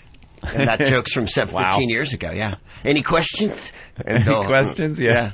You think you're in It's going to be better, Bill. Don't worry. Look, in a way, black or woman or whatever, any change is good change at this point because it isn't working this way. Yeah, so we need a little swing over one way. This is the thing about America, whether you're liberal or, all those labels are so bullshit. Having been all over the country, and I play rednecky places where people go, God, do you tell your political jokes? You're a big fag from San Francisco. Don't they kill you with sticks? No, they don't. They fucking laugh because they understand I'm a comedian and people's opinions change. And there is no blue or red. There's people who live in different places and believe different shit. And like you believe in guns, I believe in guns. I think it's part of the, there's no getting back from it. Yeah. So does that make me a big fucking redneck? No. But I also believe in fag liberal shit too. So what the, But I think any change at this point is good change. And whether it's Hillary or Barack Obama or whatever. And I also think it's exciting, the whole slate of people who are running. For instance, you've got Brownback from Kansas running, and possibly Hagel from Nebraska, who are screaming right-wingers who are violently opposed to this war. So explain that to me. Does that make them big fags? Yeah. You know what I mean? Yes. And was I reading Thank you. Thank you for explaining it. It was very cogent and concise. I just wanted to give a one-word answer. Was I reading that Dick Cheney is thinking about running? Or was that just... I'm not certain what he's thinking of running for. Or was I dreaming that? Was it the deep vein thrombosis or the fifth bypass? Right. That I would advise him not strenuously walking upstairs. At this point, he can't walk up a flight of stairs. The guy took 65 hours on a plane, got the deep vein thrombosis, and then he's like a cartoon character. He's Darth Vader without the mask on. Exactly. Yeah. Mr. Burns, and they crack his thing. Oh, not that rib always breaks. That's what Genie is. Oh, that ventricle's always clogged. Let me just reach in here and pulls out a roast beef and throws it on the floor. It is pretty crazy. Embryonic lamb. The guy doesn't have a heart. That dude, something going on in that head. He really unhealthy thing. He tried to run once in like '94, and he got. You know what he hated? Meeting people and talk. Yeah. He hated having to shake hands. Kind of part with of the people. job, right? The part of being president that's the biggest part, being a whore, because you have to like everyone and say hi to everyone no matter what. Why can't you just go on some kind of like pal talk, like video conferencing? Yeah. You can sit there and just run the presidency over there. Friendster. He could have a MySpace page. But he's truly one of the most intimidating people. Like that guy, is like scary. When you just look at this, I like how he views like common people like as a nuisance. I just love. He used the word I love that hogwash vibe. a month ago. That's hogwash. Remember that one? They asked him about Iraq, and he went, hogwash. I was like, when does balderdash and poppycock come back? No one's even said hogwash in 50 years as a politician. What are you, Taft? He really does. Everybody that doesn't agree with him is a nuisance. He keeps saying that the newspaper's losing the war, that whomever he can find. It's fantastic. I just picture him putting Bush in like a headlock just for the fuck of it. Yeah. Giving him a noogie. Yeah. Apparently he drinks scalding hot coffee, too. I found out from a lobbyist who used to be an aide to him that he would go get him coffee when they do, like, the opinion shows.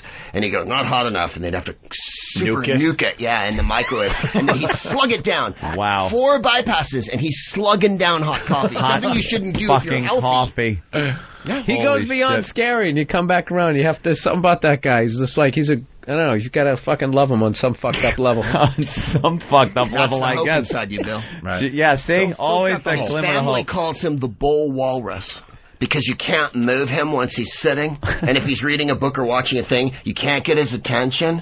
So, a bull walrus in the sun. I read a thing as his group of people were trying to gain power in Washington. The CIA, their nickname for their group he was known as the Crazies. Yeah. That's the CIA. Yeah. That was their nickname for the guy. CIA calls you the Crazies. Amazing. He's amazing. Maybe there's some issues. All right, let's get Greg Proops out of here. Bye, you guys. Thanks a lot, fellas. Go see Mick Caroline's this weekend here in New York City. Cheers. All right, Greg. Thank you, Greg. And we'll continue with Bill Burr in just a bit.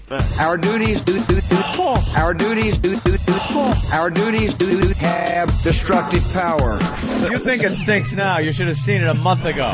The Opie and Anthony Show.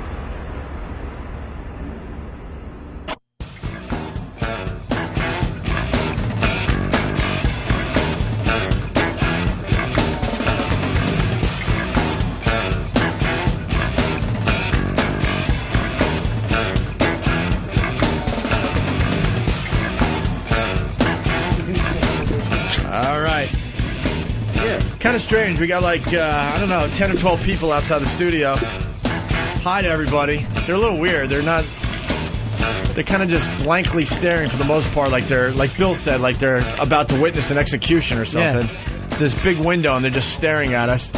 They're chuckling at times, but in general, they're just kind of hanging out.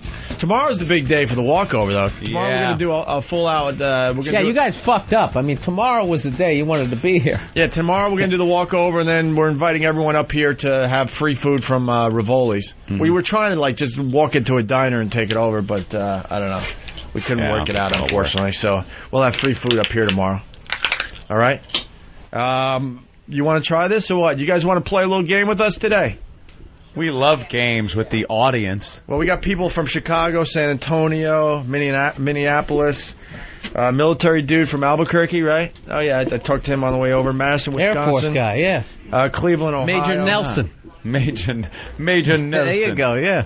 Richmond, Montana, Philly. One of the most sexually frustrating shows ever. It's like you just fuck her already. Enough. What show? I was reading. I Dream of Jeannie. Oh, yeah. Major Nelson. I first started the show when I was 6, and I didn't really know what sex was, but it's just like, why aren't you just grabbing her titties? Yeah, why isn't he doing something with her, with that girl? Instead of hanging out with his master. buddies. She's hanging all over him. Yeah. Jesus Christ. Throwing that pussy at him. All right, sorry. And we got a guy from Australia. Who's from Australia? Wow, I wouldn't have thought you. I would have thought that guy over there, yeah. No, actually, yeah, you look like you're from Australia. We got a whole bunch of... Let's hear the accent. We got an outlaw. Diverse group. Yeah. My goodness. This guy here with the glasses looks like he's stealing from some Fortune 500 company, and they haven't figured it out yet. Australia, what's up? Hello. What are you doing in New York? Hello. I'm traveling down the east coast of America. And how do you know about us? I used to listen to you online because someone I knew online hooked me up with you, and so I just kept making free trial accounts on XM.com. And Actually, I did a gig over in Australia. It's unbelievable. Yeah. Did you really? Oh, yeah. It was just, it sucked. Damn. It was Comedy Central. They flew you over there for 3 days, and then they flew you right back. No, you got to stay like 2 weeks at least. Oh, just to get adjusted to the time, and I went over there. But they only gave you 3 days? After flying for 2 straight days? You're flying into a different season, for fuck's sake. and all the stuff that, can you give me a couple of days? I went to the zoo just because I wanted to see some of the, they got some of the most poisonous snakes in the world. So that shit all fascinates me. But I hate when you go to the zoo and they're just laying there. I wanted to... I think it would be funny if, an Australian zoo had shit that we don't care about. Because in these zoos in America, you go there and they show you animals from Africa and stuff like that. But you go down to an Australian zoo and there's a fucking possum and a squirrel and shit that just runs around here. But to them, it's like, no, it's fascinating. It's a fucking squirrel. What the fuck is... Plus, I heard the greatest threat ever. This guy said, "I'll headbutt your teeth, you fucking cunt." I'm just like, wow, that's like some fucking rugby shit. Headbutt your teeth. I felt it. Yeah. Anybody else out there want to talk? You got something on your mind? You want to just play our little game? Why they're here? Hey, this guy is, all right, he's got his hand up. What they do. The Fortune 500 guy. With his wife from the 1950s. Actually, my wife and I are here from San Antonio. We're both teachers. Teachers. And wanted to know when you're bringing the traveling virus down to San Antonio, down to Texas. We're teachers and we like swinging. Yeah. I think next year is where we start hitting those type of places. This year we're still kind of keeping it close to the vest again. Yeah. All the cities that we have regular radio. Yeah. What about Air Force dude? Major Nelson. What do you... Major Nelson. Hey, guys. You look like you've been in for a little while. About 6 years now. The government sent me here to keep an eye on Bill. On He's Bill, getting a little too close. So. yeah, that's it. He's spying. What, seen any action there, my friend? I'm seeing some ribbon. Yeah, I was over in Iraq in 2003. What do you do? What's your... Combat correspondent, public affairs. Fucking Mickey Spillane! He did something over there. Look at it. Look at all the stuff he's got on his chest. Looks like the Partridge Family buster. Well, yeah. What do all those little colored things mean? That means he was over there, Well, and then... I'm airborne, and then this is my duty badge, and then just different individual awards. Like tying knots and shit? Basically, it's the Air Force. Not breaking the pencil point above and beyond the Call of Duty. Chairborne Holding Ranger. a clipboard. Chairborne Ranger. Oh, shit, that's good. But you guys are the best. Actually, one of the medals is for Katrina, and I had to work the night shift, so I got to listen to you guys overnight out there. Thanks to XM, none of the power worked or anything like that. What'd you go in as? You're kind of up there in rank. As a lieutenant. Yeah? And now I'm a captain. So you went to what school and... Yeah, I was a ROTC cadet. ROTC, huh? Mm-hmm. ROTC Nazi. Fucking A, that's the way to do it. Yeah, work your way up. What are you, lifer? No, I'm separating this summer. So are Yeah. you guys hiring or anything like that? Or? Damn, why don't you just stay in? Yeah, really, stay in. The Air Force is downsizing, so they're paying me to separate. They're paying you to leave? Yeah, you believe Why would that? they pay the experienced guys, to leave? The planes that we're buying now are so high speed and so expensive. And people are living a lot longer. So if I stayed in for 20 years, then they have to take care of me for the next 60 to 80 years. So.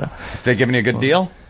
Yeah, real nice. I mean, not enough to retire. And of course, I want to move back to Long Island, so it's only like a down cost payment. a lot of money too. Yeah. Do you know how to fly a plane? Like a Cessna, but not You can. not like a. Is that like everybody in the Air Force? Does everybody know how to fly, or some people just using the orange sticks? Oh Guiding the yeah, plane? no, we have Guiding them back in. a whole spectrum. They're only a small percentage of pilots in the Air Force. So. Yeah, this guy's like Cessna, making believe it's an F-18 or something. Buzzing the flight tower. Well, Bill Burr's got the question for today. Oh, the question for today that you guys all have. You write it down on a piece of paper anonymously. You don't have to say your name or anything. Just write your answer down on a piece of paper and hand it in. And then we're going to read them on the air, whatever. And basically the question is, what is the one sexual fantasy that you really want to do, but you're too afraid to share it with your partner because you're afraid that he or she would leave you? Would leave you. I was thinking, afraid they say no. It's like, no, I'm leaving you. Yeah, like I'm going into the. Come on, everybody's been on the internet now, and you've opened up the dark deep. closet. Bill decided to go deep on Yeah, this we're going deep on this one. Or maybe whatever, they get upset with you. I want to have a threesome. Yeah, not that. Unless I'm it's talking, like with her mother. Yeah. Then it would be I'm leaving you. You got to add the horrific. I want answers that would make P.T. Barnum kind of rub his chin, like, could we get away with that? Yeah, that's all right, as they write that we down. said it's the freak village, so. Right. We got a fine little story here. We got an 88-year-old weightlifter as they write their answers to that question, Bill. Dude, I'm going to be that guy. Wait, you hear that snap when he picks up a fucking weight? I think it's a woman. Endora. Oh, is it? Endora. When I was in D.C. and I was doing my New Year's resolution, I'm going to the gym. That lasted through January. Now it's gone. But this fucking guy was like 70 years old, and it was just like the weight he was putting up. Scary, right? Yeah, like he was working out with like $180. Okay, this old guy, and he was jacked but all the joints, just every time he lifts something up, you're just waiting for that horrific some fucking snap, tie rod to snap on him. God! Finally, that's going to make his arm snap in half. Well, it's a woman. She holds the record for deadlifting 100 pounds. 100 pounds. 100 pounds. Well, she's 88. For Endora Quimby. Stand up. Endora. Stand up. Come on. Great, you got the musclehead trainer. Come on. Come on. One more. Come on, Ethel. One more. All you, Ethel. All you. All you. Not helping at all, Ethel. It's all you. What are you, a pussy? Going to the gym is a mission. Very good. Okay, 1 second. At 88, Quinby holds the world record in her age group for deadlifting 100 pounds. I have a few trophies. And is the oldest female competing in the International All-Around Weightlifting Association. Very little competition. Quinby started lifting when she was 78. God help me get it up.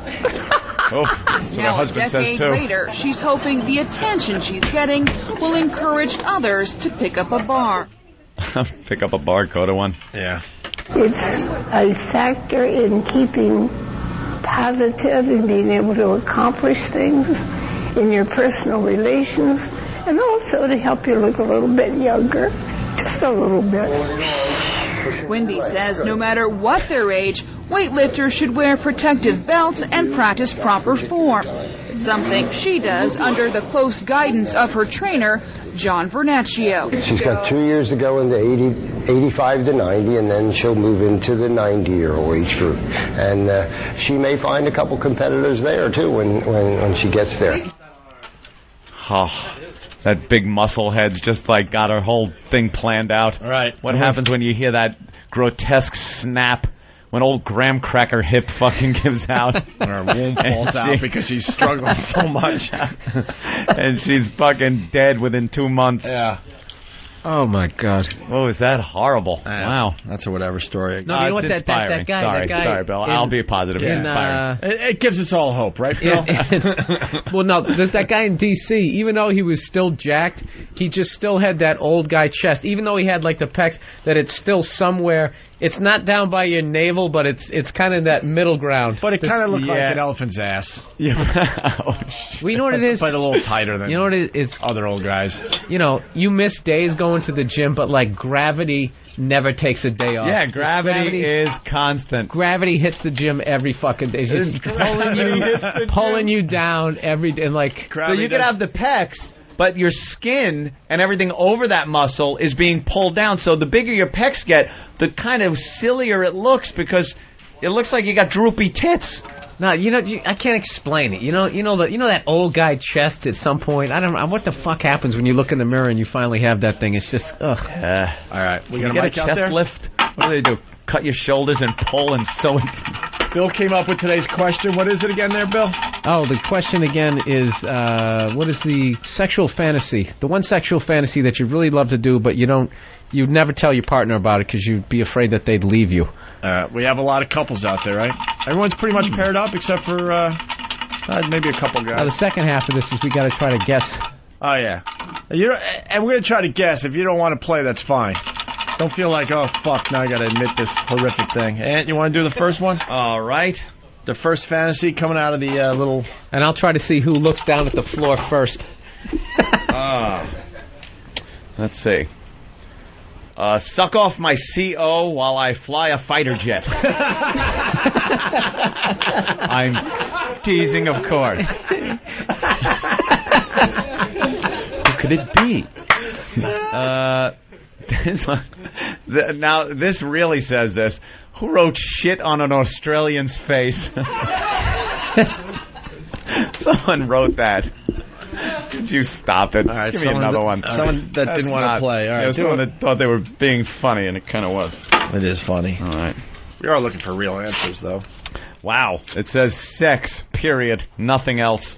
Now, do they mean sex on a period or sex, period? Like, is someone not getting sex? I guess we got a bunch of comedy writers out there. Yeah. We needed to do it, and they need to feel safe. Yeah, they really do. Sex. Just sex. Maybe they're not getting anything. I don't know. Who's not getting sex? Sounds like somebody that's a little frustrated. Who do you think's not getting sex? There's one around the corner, too, you can't say. Ooh, the match game. He's not getting sex. He's hiding his face. I'm going to go with the jolly guy in the back. He just seems too fucking, like he's just... Yeah, he would just be too... With the wow hat. Yeah. You got it, Bill. Yeah? You got it. Wait, you wow. Things are a little slow lately. I mean, what can I say? Family, everything else. So you married? Yeah. Are you shitting me? I really picked you up? Yeah. How many kids? One kid, and you're that right there, that giggle will stop you from getting pussy. You can deliver a great line, sweep a girl off feet, and then the last second she just sees you lose confidence as you go like, dude, out of all these guys, you're pretty good, man. You picked it out. Yep. So no sex. What do you think the problem is? It's just fucking working all the time. Nah. Did she get, conflicting schedules and, Is she a little sloppy now, too? You're not really into it? No, we both stayed pretty consistent since we've been married. She hasn't become a fatty or anything since. Were you in the room during the birth? Yes. And did that? It was a C-section. Okay. Oh, God. And that's my riveting radio for the day. No. Like, did it affect your performance later on? No. How long? Oh shit, that's been 9 years ago. Yeah. Do you still remember what it looked like though? Was it gross and like fucking? We were talking about fucking like a partition between me and the fucking. It's called the waiting room. Yeah, exactly. Where the fuck everybody should be. I want partition to be about 10 floors. When was the last time you had sex with your wife? Oh jeez, it's been a couple weeks, I guess. Oh, that's not that bad. I know that's not bad. It's not that good either. I know it's not that good. Kind of just there. He just wants some. Yeah. All right. What can I say? Good job, Bill. Good job, Bill. Pick to you. Right out. All right. I'll never do that again. That's like hitting a half-court shot. I know. People go, do it again. You gotta play it off. Nah, I already did it. Did it once. You do it, faggot. This one just says he's already done it, or she's already done it, working on something more hardcore. Working on something more hardcore. What the fuck does that mean? Means basically the fucked up fantasy that this person, they bit the bullet and they presented it and somehow they got through it, they did it, and now they're working on something more hardcore. Oh, even more hardcore. Yeah. Oh. Which is the dangers of porn. You start off with something simple. Wait, anyone? Like a Sears Roebuck catalog. Then it's the next thing, snowballs on you. Anyone want to explain out there? Anybody? I would say that's probably. Yeah, who out there did it? I'm going to pick the most unlikely couple, the school teachers. No, that's not. I was going to go with this guy right here. No. Damn it. No. Now it's just silly. We can what just the keep fuck? picking. The guy with the nose ring. Is this you? Done it? No? And now we suck. Does anyone want to share? Now we're missing layups. Guys. Jolly happy guy who hasn't been laid in 2 weeks. Just like we suck. She raised her hand. Oh. Wait, get the mic over to her. She'll explain. What's your name? My name is Molly. That's not my real name. Where are you from, Molly? I'm telling you guys. Oh, okay. Her real name is Catherine. Philly. All right. And what's that one about? Is that your boyfriend over there? Yeah. Oh, okay. So it's half right. Yeah. It's half right. Done it with him. But, yeah, I'm into the whole kind of dominatrix stuff, experimenting. And I got to break him in a little bit more before, Wow, you got to break him in, huh? Yeah. So you want to dominate him? Yeah. And what have you done so far? Oh, boy. Oh, boy. Oh, Jesus. If I hear fucking baby. No, he got a couple of welts a couple of times. Yeah? Yeah. From a whip or your hand or a paddle? There's one whip and the studded belt. The studded belt. Yeah. What do you think makes you like this? Who am I? Anthony. Yeah, I'm over here where you can't see me. Yeah. Don't worry about it. Make believe it's radio. Studded belt. What is it? I don't know. Come on, Gelman. Yeah, take it back to my childhood. I don't know. Why, something crazy happened? No. Do you feel this need to take out aggression on men or something? Or? No, actually, I was dominated once. Oh, yeah? Yeah. How'd that work out for you? It was awesome. You liked it? I loved it. Do you still like being dominated, or you just want? I'd rather be the dominator. Yeah. So, what did this person do when they were dominating you that you liked so much? It's kind of embarrassing because. It's all right. Has your boyfriend ever heard this before? Maybe. Oh boy. All right, continue, Molly. It happened with somebody that was not nearly as good looking as me. And I'm not like cream of the crop, so it was, pretty low. Pretty low. So some ugly skanky guy yeah. got to dominate you. Yeah. And what did he do to you that was dominating? That was so hot. Pushed your head into the dashboard? What happened? Yeah, what did he do that was so hot? That got you turned on? No, I don't need to go there. Just a little. Wow. Just for that freak chance the password that is... he's listening and I run into him at a bar or something. I don't... Did it involve urine? No. I'm going to go the other way. No. The password is rape fantasy. Rape fantasy. There you go. You're closer than the whole fecal thing. That's... Yeah, that's disgusting. I went right I have for my the- limits. You pretty much he took you by force. From behind. No, well, see, we didn't have sex. Oh, okay. Yeah. It was like, it was a BJ. He just slapped you around? There was no fluid. We weren't mixing any kind of fluids. Or Really? Really. This it was is interesting. So he just, like, tied you to his chin-up bar and just threw a toaster at you? I mean, what happened? Wait, she's willing to tell us. We just got to work her a little bit. Yeah, come on. We've been doing this a long time. Let's go. You can tell us. We're So you know what? Speak it like in code. We can figure Keeps something looking back at her boyfriend too. Are you all right with this? Okay. He does. Cool. I'm already, on his shit list today. I don't need to. Oh, see, you are into that. Sorry, I thought you meant you had a list of things to get to. A list of people I have to shit on, literally. No, huh? Why are you on a shit list? For something you did today or something? We don't need to worry about that. Yeah. You're just having a bad day, an argument day? I'm in so much trouble. Just let's drop that. Yeah, but that sounds like something you want to be in. Back to fetish. Oh, wow. All right. You went out. Was that it? So the guy... no, it's nothing like that. The guy had his way Getting with lippy. you. Yeah, but it was awesome. I recommend that people try it. What do you put, like chip clips on your nipples or something? Chip clips. That would look I'm just silly. saying that there's no... Those big bag clips would look silly. There's no intercourse going on or any sort of oral going on. I mean, I'm thinking of household things. How do you dominate? Mushed you in the face with a mop. Spanking? Spanking? It's kind of like a foreplay. Like rough foreplay. Oh. Very rough foreplay. Like some biting? Yeah, slapping of the face? Like you have bruises the next day. Like punch working light bruises, not like battered house-like bruises. Like holding you down, slapping your face a little. Yeah. Wow.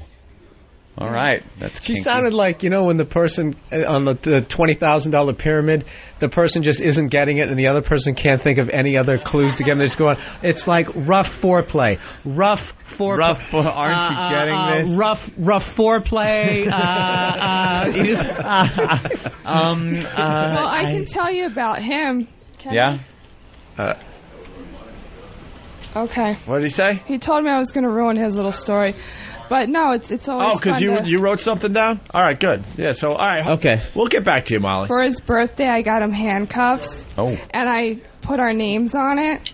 Aww. I got it engraved. It's so adorable. cute. What floor is that at in Tiffany's? 6th floor? That's the basement. Yeah. There's the obvious joke. Thanks, Bill. But anyway, handcuff him up, beat the hell out of him, get what I want, degrade a little bit verbally. Rough foreplay.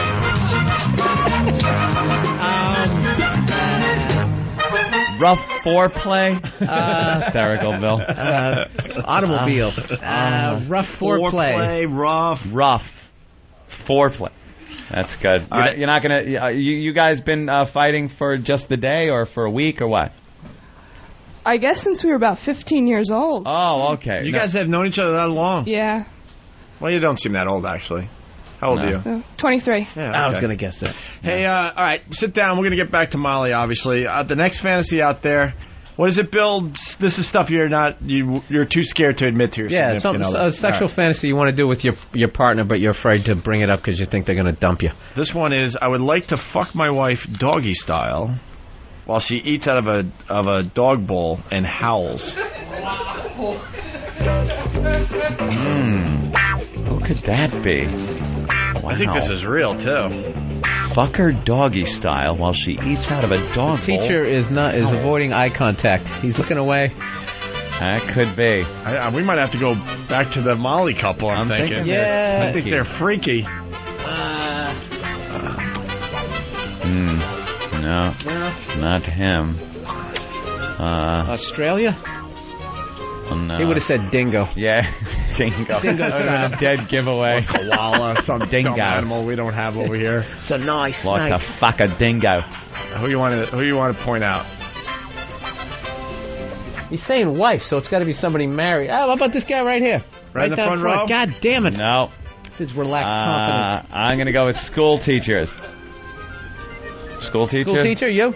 Oh, damn it! I should have gone. I said he was looking away. I suck. Yeah. The teachers are the freakiest people on earth, Yeah, man. teachers Who are freaky. you kidding? Oh, that's Teachers are great. freaky. That is a good So one. she's hearing this for the first time. Well, we've tried stuff before, and you know we're down here on our 10th year wedding anniversary, and you know, we get along just fine. We have 2 kids, and we've tried some stuff before. I think this would just be something kind of funny, something kind of comical to do. You like to mix funny with your sex, huh? Yes. That's always great funny. that's always great for a hard-on, just to start belly laughing. So she would have to howl also? Have you ever howled? No way. No, huh? You would never do this? Never. Is it a particular breed you want her to sound like? Yeah. A Bichon Frise. A bigger dog, more of a Cocker Spaniel, a pug. And where does this come from? Oh, just trying to think of something different to do. Yeah. Oh, you've thought of this? Yeah. This comes from being married for 10 years and never cheating on your wife. Absolutely. You're really starting to scrape the bottom of the barrel. What or is maybe opening a trap door. Yeah. What does the wife think of this? Where all the catches, the king crab legs and shit. What do you think? Wifey, what do you think? Are you shocked that he said that? Not shocked, but he's funny like that, so Funny. that doesn't shock me that much. What's the craziest thing you guys are willing to admit to that you've done? Some body shots. You can't. Body shots. Body shots? I was. You could do that on spring break. I know. I skipped that. And actually, we were up at a camp, and I was it's a music camp up in the mountains, and we got kind of wild. It was just the 2 of us, and you know, we had a lot of tequila, a lot of body shots, and had a good time. Oh. All right, but they want to step it up with the doggy thing. Yeah, it's a big leap from body some sort of shots. hacky coming-of-age movie. Yeah. Up at the camp, a music camp? Were there other people there? Body shots. I was thinking like left hooks to the liver. Did you hook up with any of them and drink, or we hung out a little bit. body shots off anyone else? Yeah, kind of up the road there's some natural hot springs, and people made it a habit of going up there and stripping down and hanging out. Yeah. I didn't get to do that. No, This is just the calm before the storm. He's just too calm. Well, you know, we just kind of... Yeah, we just... Yeah, he gets crazy. Oh, yeah. He's going to accidentally choke her to death. Okay, next couple. Behind closed doors, they get crazy. Autoerotic. All right, moving on to... Choke the other give it out. to Ant there. Oh, let's see. Dig deep. Get a good one.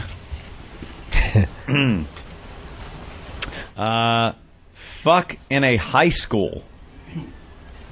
Someone out there wants to fuck in a high school. No, you're done already. Don't worry, bud. Could be your wife, though. Am I going to go back to the well again? This guy is not... Fuck! Did you know the same guy? He's got this shifty look about him. Air Force? No, huh? I think it's... Oh, why didn't I pick the guy with the glasses and the wow hat? Is that you? Damn it. Why the fuck didn't I pick him? What the fuck in a high school? Wait, what's that about? There you go. I really don't know. You look like you're still in high school. No.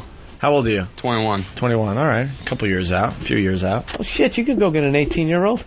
Yeah, I think it's just because I wanted to fucking, like, you know, a school bathroom for some reason. I just never got that, so. So that's like, would be a huge turn on to you if you could accomplish that. I don't think the chick would really leave me for it, but it's fantasy.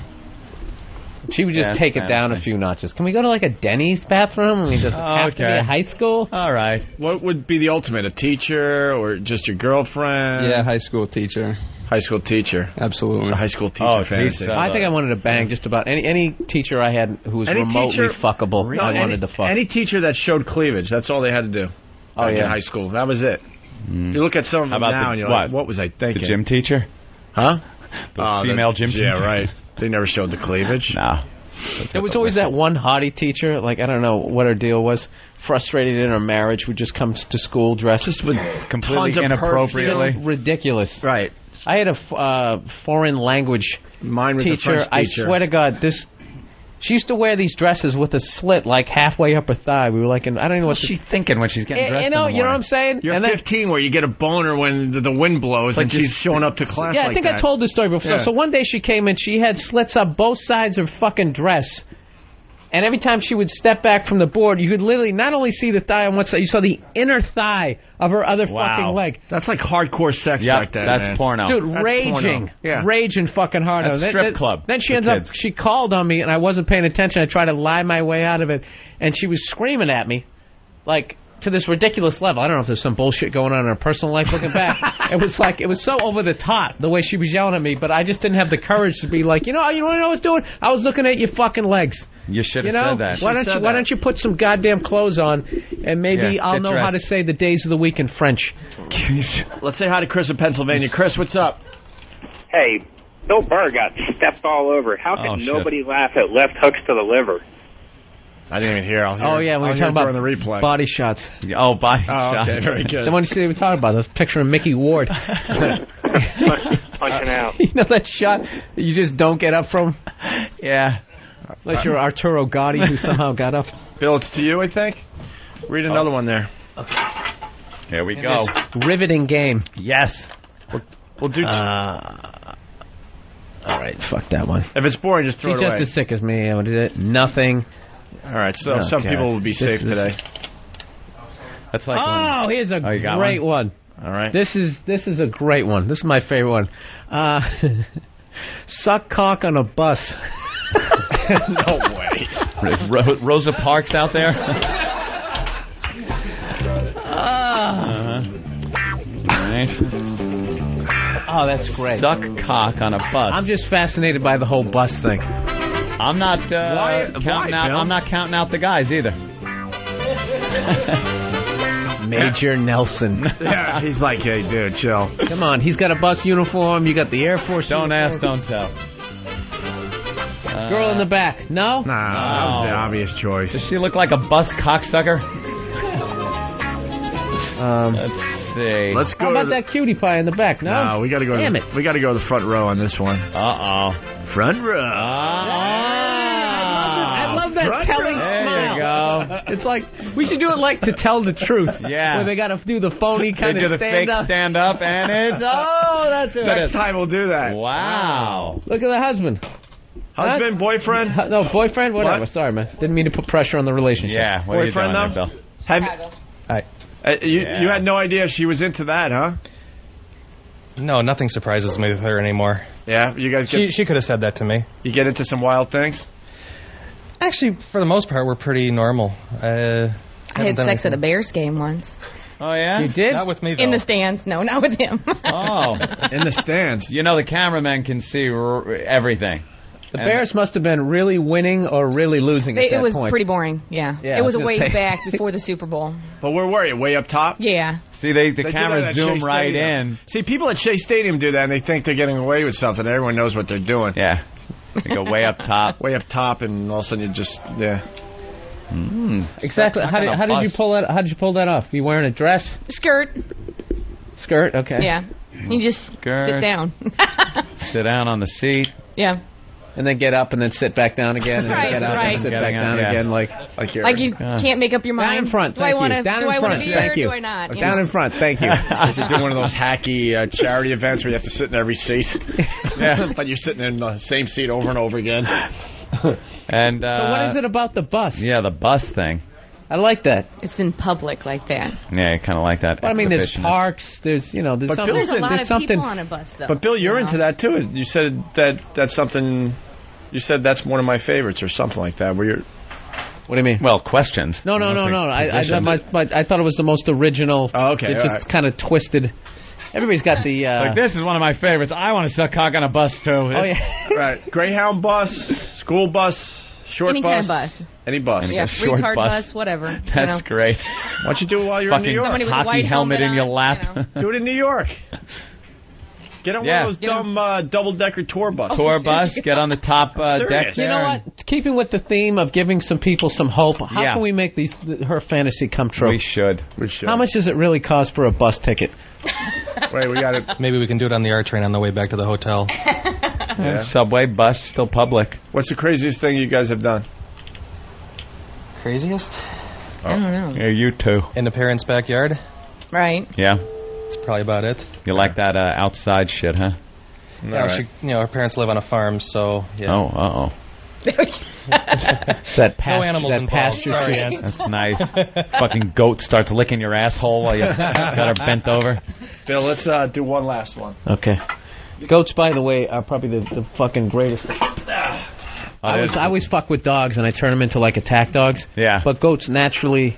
Oh, they will like you fuck with you. Yeah, so I like those things. And, Wow. And you kind of hit them in the horns, and they put their head down and chase you. Yeah, and they'll nail you in the shin and fucking hurt. But they're having a good time. Yeah, So they're having You're not fun. fucking it up. Like Yeah. we used to always have West Highland Terriers, and we turned every one of them into a no questions asked. If you weren't part of the family, the second you walked in the house, this thing would just latch onto your leg. Like YouTube gold. You could kick goats in the head, and they just come after you. No, but I like they they're jump having up fun. and they come in from the side. They come at you with angles. They do that. They get up on their hind legs, kind of walk a little, and go sideways, and then wail you with their fucking horns. Yeah, it's like... and they're having fun. There's two great ones left. All right, Everyone else choose skates. this one. Everyone else skates today. Oh, Jesus. All right, this one, let me look. Suck whipped cream out of her anus. Sucked whipped cream Who looks like out of her anus. Who looks like a baker out there? Yeah, what? Because you know you'd have to put it in with that fancy gourmet. How they little, dispense it. The little bag that they squeeze with the So it looks like a mold flower, on the front. yeah. It looks like a flower. Yeah. By the way, people are reminding us that we shouldn't have sex in public things going on anymore. Oh, maybe. We kind of forgot. Why? What happened? Well, because we're trying to get her to suck his cock on a bus. Something today. bad happened once? Well, maybe. We forgot. How about involving a bus and sex in public? Yeah. That's great. We'll take two fucking things we got in trouble for. Well, Molly's guy laughed too hard, so I don't think it's him. Lick whipped cream out of her anus. I'm not a food sex guy. That's why I hate Hooters. Yeah, It's either you don't like combining the food two and yeah. sex thing. It's dude in I front. want food to be the focus. I think it's the guy right up front here. Nah. Right there with the hat. You? No. But it can't be Molly. It's either the Australian dude or Molly's... Major Nelson. Chuck Yeager over there? Major Nelson. Major Nelson? No. No. It's got to be Australia then, right? Aussie? Yeah. He's there a you dirty go. boy. Look at you. He's a dirty boy. I gotta love Australia. Is that your chick next to you?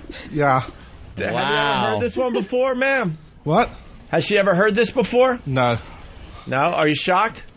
No. No? No. He gets a little crazy?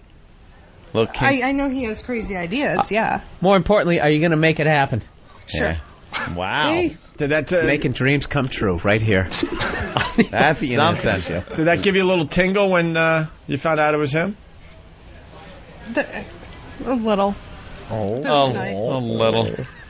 Gonna get some whipped cream, go to the hotel. That ends the fantasy when the other person's not into it. Like, well, all right. Yeah, well.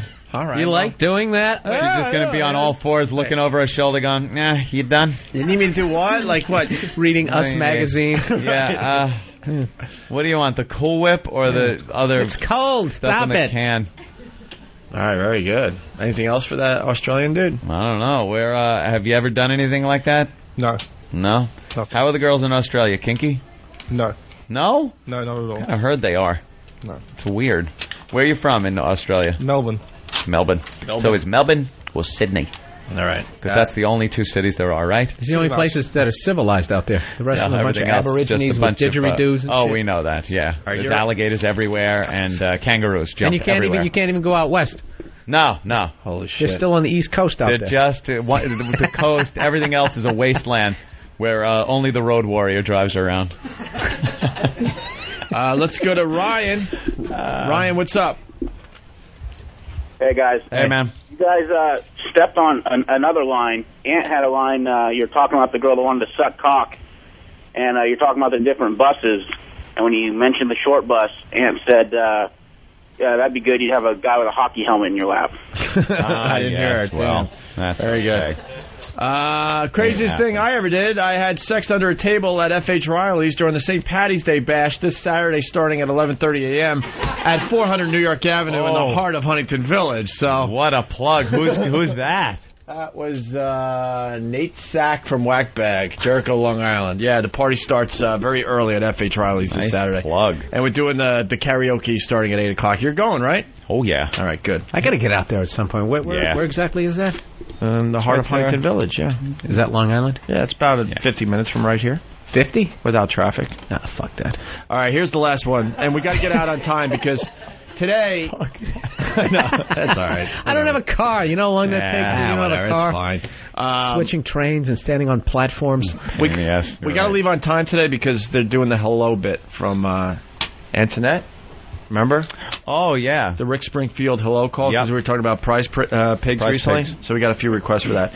The last fantasy from the studio audience was to see me at Caroline's next weekend. Thank you. Bill. Fantasy. Thank you. Wow. That seat is magic for plugs. It's like Jimmy. You just fuck his father.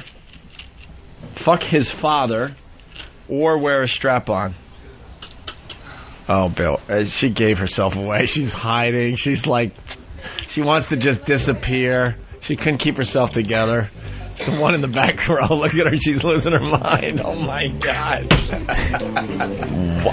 Fuck the boyfriend's father? Is that your boyfriend right there? I'm Molly's sister. Oh, that explains it. Just nuts. And what is her fantasy? She wants to fuck his father. Who are you going out with? Is he here? No, we broke up. Oh. But I still so want to bone his dad. How old is his dad? He's 40-something. Yeah. How old are you? Oh, my. Way younger than that. 21. 21, and he's upper 40s? Where is he at? Yeah, maybe early 50s. We have to investigate this. Do you think he ever picked up vibes? Were you ever, flirting with him? No. What is it about his father? Well, it was his stepdad, for one, and he was just hot. Just really hot. Oh, my Jesus Christ. Everyone's just flabbergasted. I would just how great would your life be if you were actually that 40-year-old that some fucking 21... All I'm thinking of is that fucking movie Beauty. Poison Ivy. Oh, Poison with Ivy. Tom Skerritt just fucking, who was it, Drew Barrymore? Or yeah. And he's just fucking her on the piano stool. And then his daughter walks in and kind of sees it. Oh, my God. That's exactly what that fucking... Wow, the Molly family is kinky. What happened when you guys were growing up? So you broke up with this boyfriend, though? Yeah. Yeah? Yep. Not exciting enough? He was cheating. Oh, well. With your mom? That would have been an ironic twist to the whole thing. And what's up? Be a revenge fuck. Yeah. And what's up with the strap-on thing? Oh, he was such a queer. I would have loved to bend him over and fuck him like a bitch. I just hated him. Wow. How long did you guys go out? How long did you go out? A year. A year? A year, and you wanted to fuck him in the ass with a strap-on. Oh, I would have loved to. Wow. Bill, you had... And there is no, not believing that statement whatsoever. She absolutely would like to. All right. Well, give you guys a round of applause. This is what he would look like fantastic. afterwards. Yeah. All right. Bravo. I like doing visual jokes on radio. That's all right. I laughed. Bill, great question today. Oh, thank you. That was great. All right, we got to get out of here. Yeah. Right now, do line of the day? Yeah, we do it right now. All right. Here comes we got one? 2 runners up. Holy shit. All right, line of the day brought to you by BowDogFight.com. Tune into Ion Television Tuesdays and Saturdays for episodes of Bowdog Fights. For all the mixed martial arts action you could want, check out BowDogFight.com. Here's a runner-up line of the day. Is that Bill? Yeah, Bill Burr's in today. Have you seen it? No, I don't watch it. Have you seen the kid? Yeah, we watched a few video clips. He looked like Halle Berry's high school photo. There you go, Bill Burr. Runner-up line of the day. Halle Berry. Here's another runner-up line of the day. Oh, I thought that was line of the day. I was saying, no, I thought Anthony said it's funny as shit. I've seen your insides. I've smelled what you could produce. I've seen, Yeah. These are the same girls that didn't want you to see them without makeup on for a while when, you first hooked up with them. You know? What the hell? Anthony. Bodogfight.com. Thank you. Here is today's line of the day. Here comes line of the day. Line of the day. It's almost like Jimmy's here when the song plays. I love that. He came out like he was 6 months old. 28 pounds. Swear to God. Did you hold it up like you won a fishing contest? Bill Burr, line of the day. He'll be at Caroline's next weekend. Oh, man. Always a pleasure, Bill. Oh, let's not forget about the O&A Traveling Virus Comedy Tour. How could we? Tickets go on sale today. Pre-sale. 1 o'clock Vegas time. 1 o'clock Vegas time through Ticketmaster. We got a great lineup. We got 8 or 9 comedians playing the Hard Rock. 4 o'clock Eastern. Yeah. Cafe, I know. Hard Rock Cafe and Casino out there in Vegas. Mountain. No, it isn't. No, it's 3 o'clock Eastern. Is it? 2 o'clock Central. No, it's 4 o'clock. Are they West Coast or they Mountain Time? It's I 3. think they're West. Yeah, it's part of the West. I just made it more confusing. 1 o'clock Vegas time. No, it's important because it's going to sell out fast because it's only 1,500 seats and you got 8 comedians. So through Ticketmaster starting at 1 o'clock today. Yep. All right? That's it. And if you need more info, go to opieandanthony.com. And when we're in Vegas, we'll announce the rest of the tour. I think it's at least 9 more dates. Yeah. Maybe 10. No summer for the boys, but a lot of fun. See some of you people in the poker room, too. Yeah. All right. Guys, thank you so much. We greatly appreciate the support out there. The studio audience. All right. And we're out of here. We'll see you guys tomorrow. Ugh. Oh, hey. Oh. Hey. Yes. Oh, fuck.